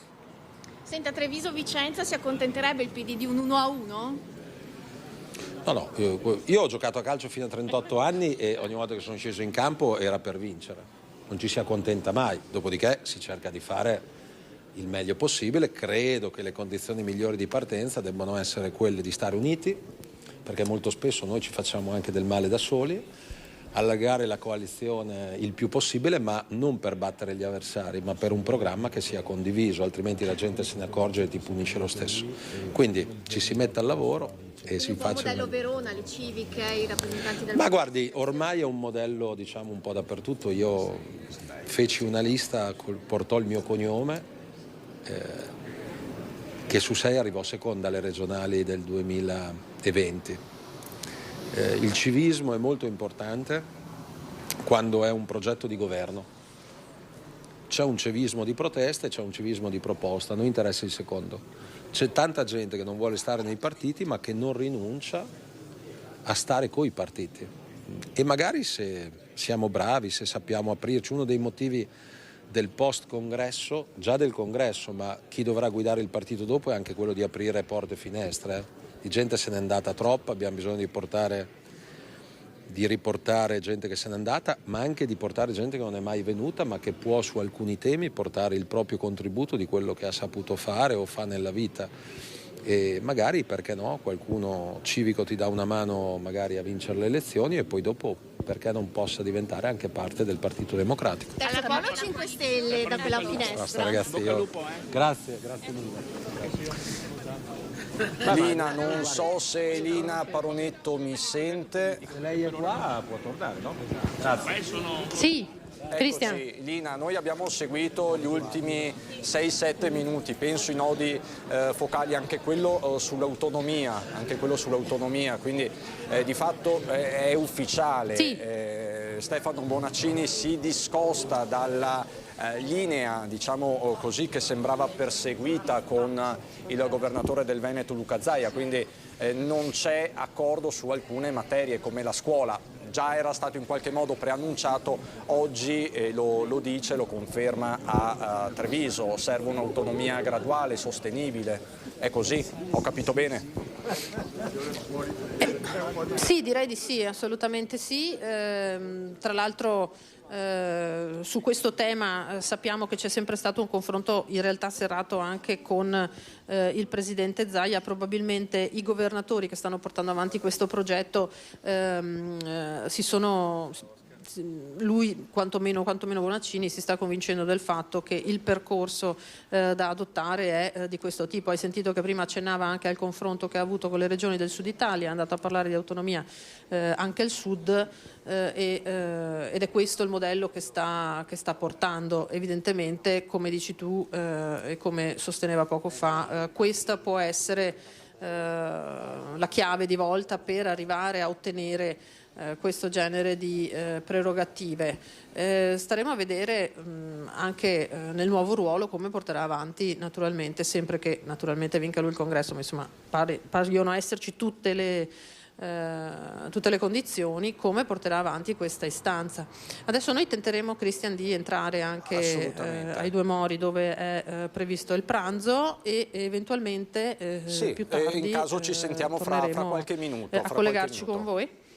Perfetto, grazie Lina, fra grazie pochissimo, grazie a te e Nicoletta Rizzetto per le immagini. Come vedete c'è tutto l'establishment del Partito Democratico, fra un po' appunto Bonaccini atteso a Padova, Vicenza, finirà questa sera a Verona, poi ritornerà nelle prossime settimane anche a Venezia, Belluno, Rovigo, insomma anche la campagna per le primarie sta entrando nel vivo. Il tema è questo, quello dell'autonomia, è sempre quello, insomma direte anche voi, siamo sempre lì, però vedete come questo tema ormai sia declinato in mille modi, anche all'interno della stessa maggioranza, perché altrimenti non si capirebbero le dichiarazioni rilasciate ieri dal governatore Zaia al Corriere della Sera, dove dice: qualcuno frena sull'autonomia, punto di domanda. Allora non abbiamo capito nulla. L'ennesimo out di Luca Zaia, soprattutto alle forze di maggioranza. Quindi Rizzo, chiedo sempre a lei, visto che è Fratelli d'Italia che ha in mano il cerino sull'autonomia in questo momento, cosa accadrà? Della Lega però. Però insomma siete voi gli azionisti di maggioranza. Io credo che, come in parte ho detto prima, cioè, è un governo che è entrato in azione da ottobre, si è trovato a dover affrontare tematiche importantissime che riguardano la fragilità di una grossa fetta della nostra società. Il tema dell'autonomia è un tema che è stato ampiamente sviscerato in campagna elettorale. Le tre forze che sono in coalizione di maggioranza hanno, diciamo, unito il punto sull'idea di unire l'autonomia al presidenzialismo. Mi pare che anche la nostra leader Meloni abbia portato avanti questa idea. Sia stato dato il Ministero dell'Autonomia a un leghista di vecchissima data e autonomista convinto, penso, come Calderoli. Perciò penso che da questo punto di vista più garanzie della volontà del governo di portare avanti questo tipo di percorso non ce ne sono. Sinceramente mi fa sorridere sentire parlare di autonomia. Certo, Bonaccini non era al governo e sicuramente, per fortuna, almeno un presidente di regione, questo diciamo gli va dato atto, però sentire parlare il PD di autonomia dopo che sono stati al governo per 9 anni e nulla hanno fatto in questo senso mi fa quantomeno sorridere.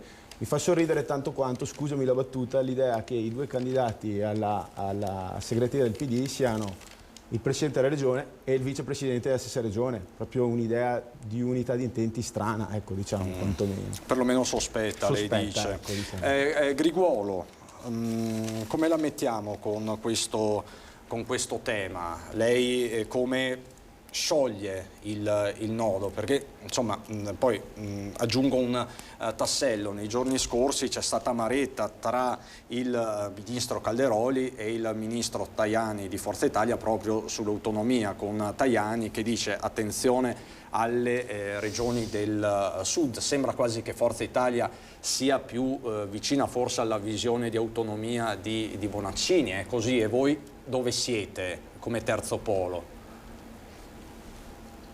Io ricordo, avevo già ricordato nella sua trasmissione durante la campagna elettorale, che il giorno in cui Mario Draghi è andato in Parlamento, è andato al Senato a chiedere la fiducia, c'era in quel giorno in discussione la legge quadro sull'autonomia e poi sappiamo tutti come è andata a finire. Ecco, io ripartirei da quel provvedimento perché stava andando nella direzione, tra l'altro voluta con i referendum, ci ricordiamo, dei presidenti di regione, Lombardia, Veneto, anche Emilia Romagna tra l'altro.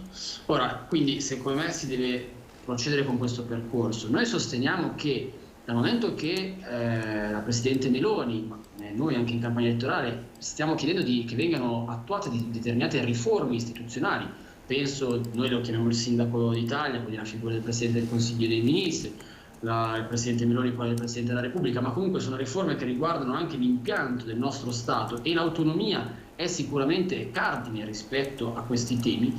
Noi abbiamo chiesto che venga fatta una commissione bicamerale redigente che sostanzialmente metta in discussione, metta all'ordine dei lavori, al centro dei lavori, anche questa tematica, sulla quale noi sicuramente abbiamo una posizione che è non, come dire, quella propugnata dal ministro Calderoli, e che si avvicina per quanto riguarda ad esempio la sanità e l'istruzione a quanto dichiarato adesso da Bonaccini, perché ovviamente noi riteniamo che prima si debbano evidenziare quali sono i livelli essenziali di prestazione e da lì poi partire per dare sostanzialmente delle indicazioni a tutto il paese e che poi le singole regioni possano andare a intervenire, ma non che vengano demandate completamente al 100% al singolo.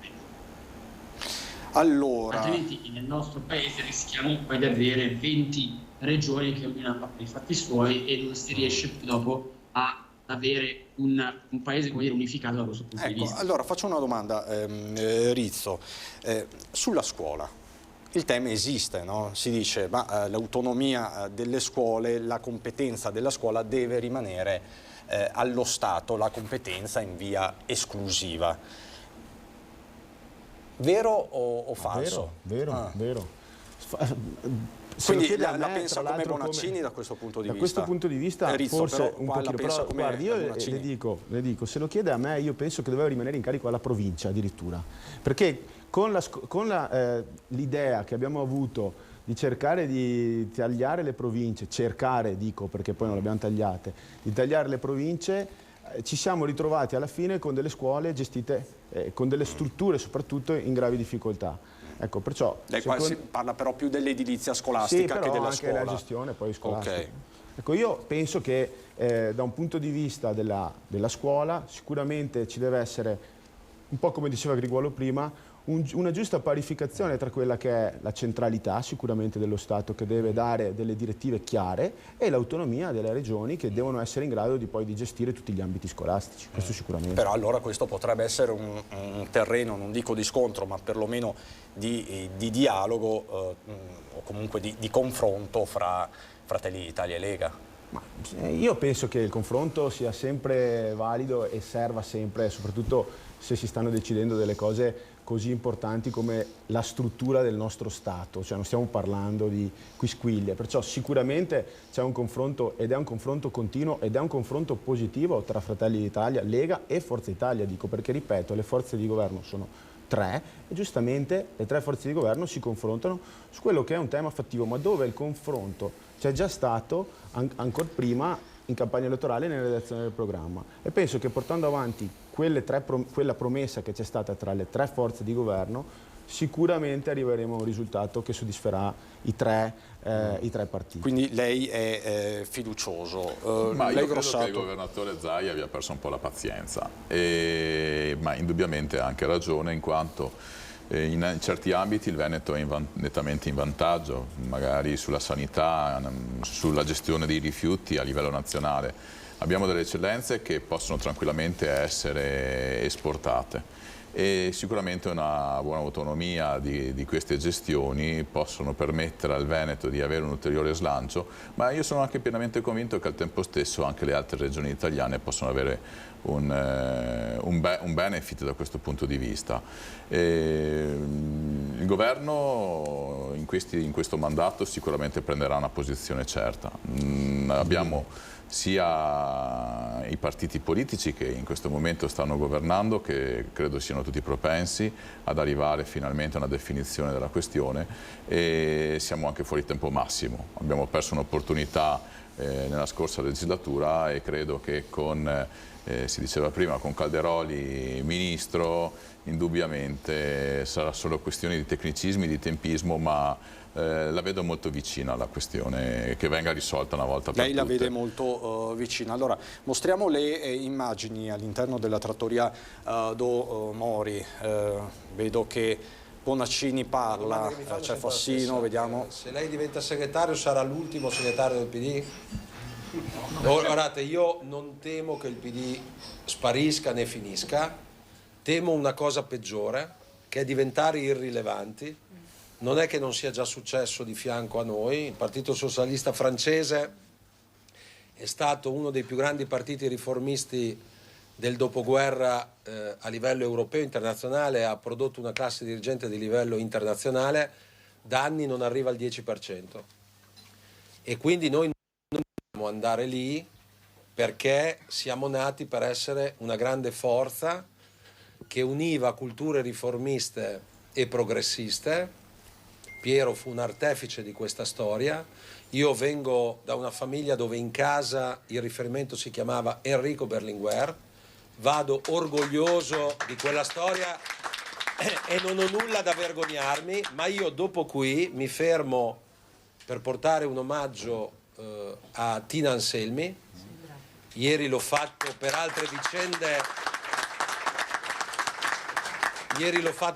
vicende, andando sulla tomba di Don Peppe Diana, sacerdote ucciso dalla camorra, e poi a visitare col fratello Paolo la tomba del giornalista Siani, che nell'85 a 26 anni fu ucciso anche lui per le sue inchieste, perché non girava la testa all'altra parte. Lo dico in una giornata oggi in cui un grande abbraccio, applauso a magistrati, forze dell'ordine per lo straordinario risultato della cattura di Messina Denaro. Perché vado a omaggiare Tina Anselmi? Perché fu protagonista, a proposito di culture riformiste, no? Che si erano anche combattute durante la Prima Repubblica politicamente, ma che avevano valori comuni. Lei fu protagonista di una delle riforme, a mio parere, più straordinarie che furono varate durante l'Italia repubblicana, quella dell'introduzione del sistema sanitario nazionale. E ancora era l'idea universalistica della società, no? E ancora oggi noi dobbiamo combattere perché stanno tagliando sulla sanità pubblica. Guardate, l'assessore Donini, che è assessore della mia regione, ma non in quanto assessore dell'Emilia Romagna, ma in quanto presidente della Commissione Sanità di tutte le regioni italiane, ieri l'altro ha fatto un appello a nome di tutti gli assessori di tutte le regioni e le province autonome italiane al governo per aumentare i finanziamenti. Parlo di quello che so con precisione. All'Emilia Romagna non sono state rimborsate per spese Covid e spese energetiche 880 milioni di euro. Per la prima volta io ho fatto fatica a chiudere il bilancio dopo 9 anni.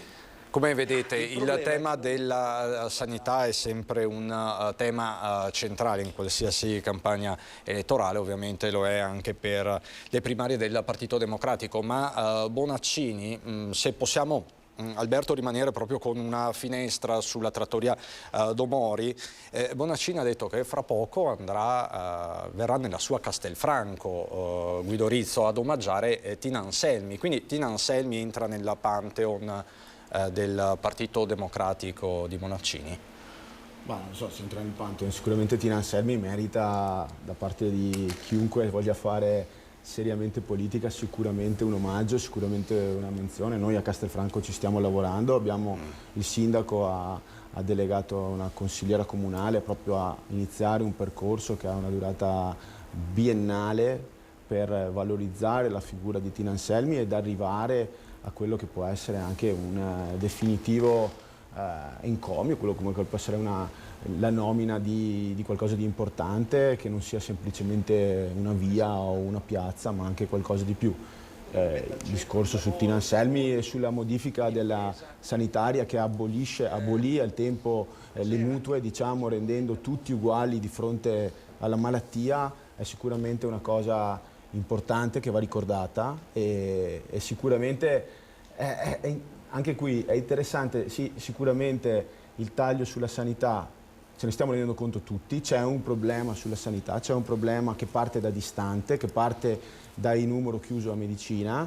Anche qua mi fa sorridere che, parlando con un amico mi pare sia di Rimini, mi diceva che proprio Bonaccini, che ha appena parlato, sta tagliando sulle automediche della zona di Forlì e di Rimini. Anche qua ti inoltro il link per fact checking, però diciamo che sicuramente è sempre bello dire non tagliamo, però poi c'è chi è al governo da 10 anni e in una situazione in cui ci troviamo ora con i medici, senza medici, gettonisti che prendono 1.200 euro la notte e che perciò fondamentalmente tolgono la capacità di crescita degli ospedali.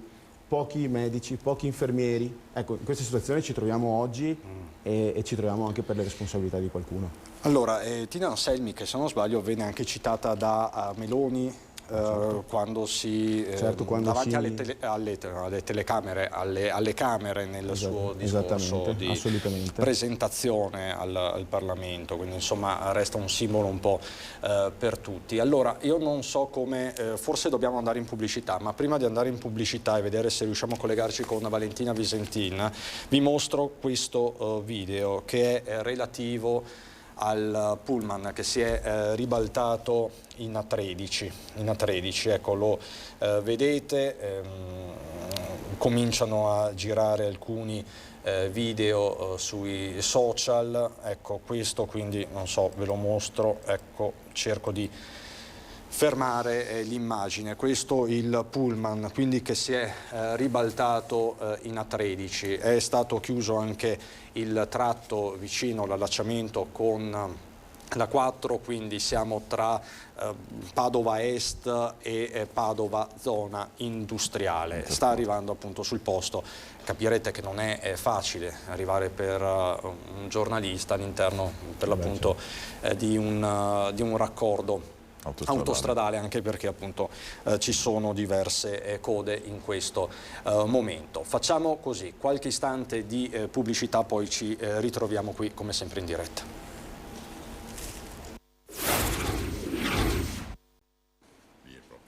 Di nuovo in diretta, siamo in grado di collegarci ora con Valentina Visentin. Il fatto è quello che vi abbiamo raccontato poco fa, questo bus che è finito capovolto in autostrada. Siamo sulla 13 a Padova Est, è stato chiuso l'allacciamento con la 4, così titola il Gazzettino e aggiorna. Valentina, buongiorno, che cosa ci puoi dire? Sì, buongiorno Cristian, non molto di più in realtà, perché ovviamente stiamo cercando di raggiungere il luogo dell'incidente, ma il traffico in città sta subendo ripercussioni, perché ovviamente è chiuso il casello tra Padova Est, lo svincolo tra Padova Est e la zona industriale in direzione Milano. C'è questo pullman coinvolto, numerosi sono i feriti, sentiamo continuamente passare le ambulanze che stanno arrivando non solo da Padova ma anche dalle altre province, in particolare da Venezia e Treviso. Si sono alzati in volo anche un paio di elicotteri, non dovrebbero esserci vittime, questo è per il momento la notizia più rassicurante che possiamo darvi, ma ci sono numerosi feriti. Ancora sconosciuta la dinamica, ma da una prima immagine che riusciamo a vedere l'autobus si è accasciato su un fianco e con il vetro del lunotto posteriore che si è rotto, che ha finito sul guardrail. Queste sono le prime informazioni che siamo riusciti ad ottenere. Sul posto c'è la polizia stradale di Padova, i vigili del fuoco e ovviamente, come vi dicevo, soccorsi che stanno arrivando da tutta la regione. Molti i feriti, queste appunto sono le informazioni. Il traffico ovviamente paralizzato anche in città, in tutta la zona attorno al casello di Padova Est. Valentina, ti lascio perché immagino siano minuti molto concitati. Ovviamente daremo il servizio e tutti i dettagli nelle prossime edizioni. Grazie quindi alla nostra Valentina Visentin da Padova. A voi, a dopo. Arrivederci. Mentre chiedo sempre alla regia se riusciamo magari a collegarci con Treviso, dove come sapete è in corso questo pranzo, confronto fra Stefano Bonaccini e la base Dem e i suoi sostenitori in vista delle primarie. Come sapete Stefano Bonaccini che se la dovrà vedere con Elly Schlein, che fino a qualche tempo fa è stata vice governatrice, sua vice con Paola De Micheli, ex ministro alle infrastrutture, con lo stesso Gianni Cooperlo che nei giorni scorsi ha sciolto le riserve, anche lui è sceso nel lagone. Sta ancora parlando Bonaccini con buona pace dei militanti che stanno aspettando legittimamente anche di pranzare, perché insomma poi alla fin fine bisogna essere concreti. Sentiamo un attimo Bonaccini. E molto mare, guardate che di quelle cose lì dove c'è un po' di vento bisogna farne in tutto il paese. Se divento segretario di queste cose dovremo parlare, perché il tema ambientale è cruciale. Ho finito. Ho detto che mi sento di sinistra. noi dobbiamo far tornare a sognare un po' il mondo. Se non fai sognare, la sinistra non esiste in natura. Però vengo da una terra dove già da ragazzino mi hanno spiegato che se i sogni non diventano un po' realtà, non servi a niente. Io di una sinistra ideologica, massimalista, giuro, io non saprei cosa farmene. Perché anche quando diciamo tutti redistribuire a chi ha meno, ma ci mancherebbe, noi dobbiamo pensare soprattutto ai più poveri. Ma se prima non mi dici, e vedo che non tutti lo sanno dire, chi è che produce la ricchezza da distribuire, io prendo gli applausi nei convegni a dire che redistribuisco a chi ha meno, ma se non spiego cosa redistribuisco, io che sto bene vado a casa continuo a stare bene, quelli che non hanno niente continueranno a non avere niente. Quindi diamoci da fare, abbiamo il tempo per rimontare. Nella vita, come in politica, si può perdere, l'importante è non perdersi, no? Adesso si vota a Treviso, si vota a Vicenza, mi raccomando, uniti, perché spesso siamo stati più protagonisti noi da soli di nostri insuccessi nel paese che magari di forti gli altri. Uniti, alleanze larghe, alleanze civiche, fatte non per battere gli avversari, nel senso che il programma è ciò che fa la differenza. Però diamoci da fare, perché sarà lunga. Io ho parlato di possibile traversata nel deserto, però guardate l'Italia cosa ci ha abituato in questi 10 anni: salite repentine, crolli, salite, crolli, ha riguardato quasi tutti. Adesso vedremo Fratelli d'Italia, che è persino un problema, perché quando bruci classi dirigenti troppo in fretta la gente potrebbe essere indotta a pensare che chiunque metti non ce la fa, e quindi questa democrazia è così imperfetta che se la cediamo un po'.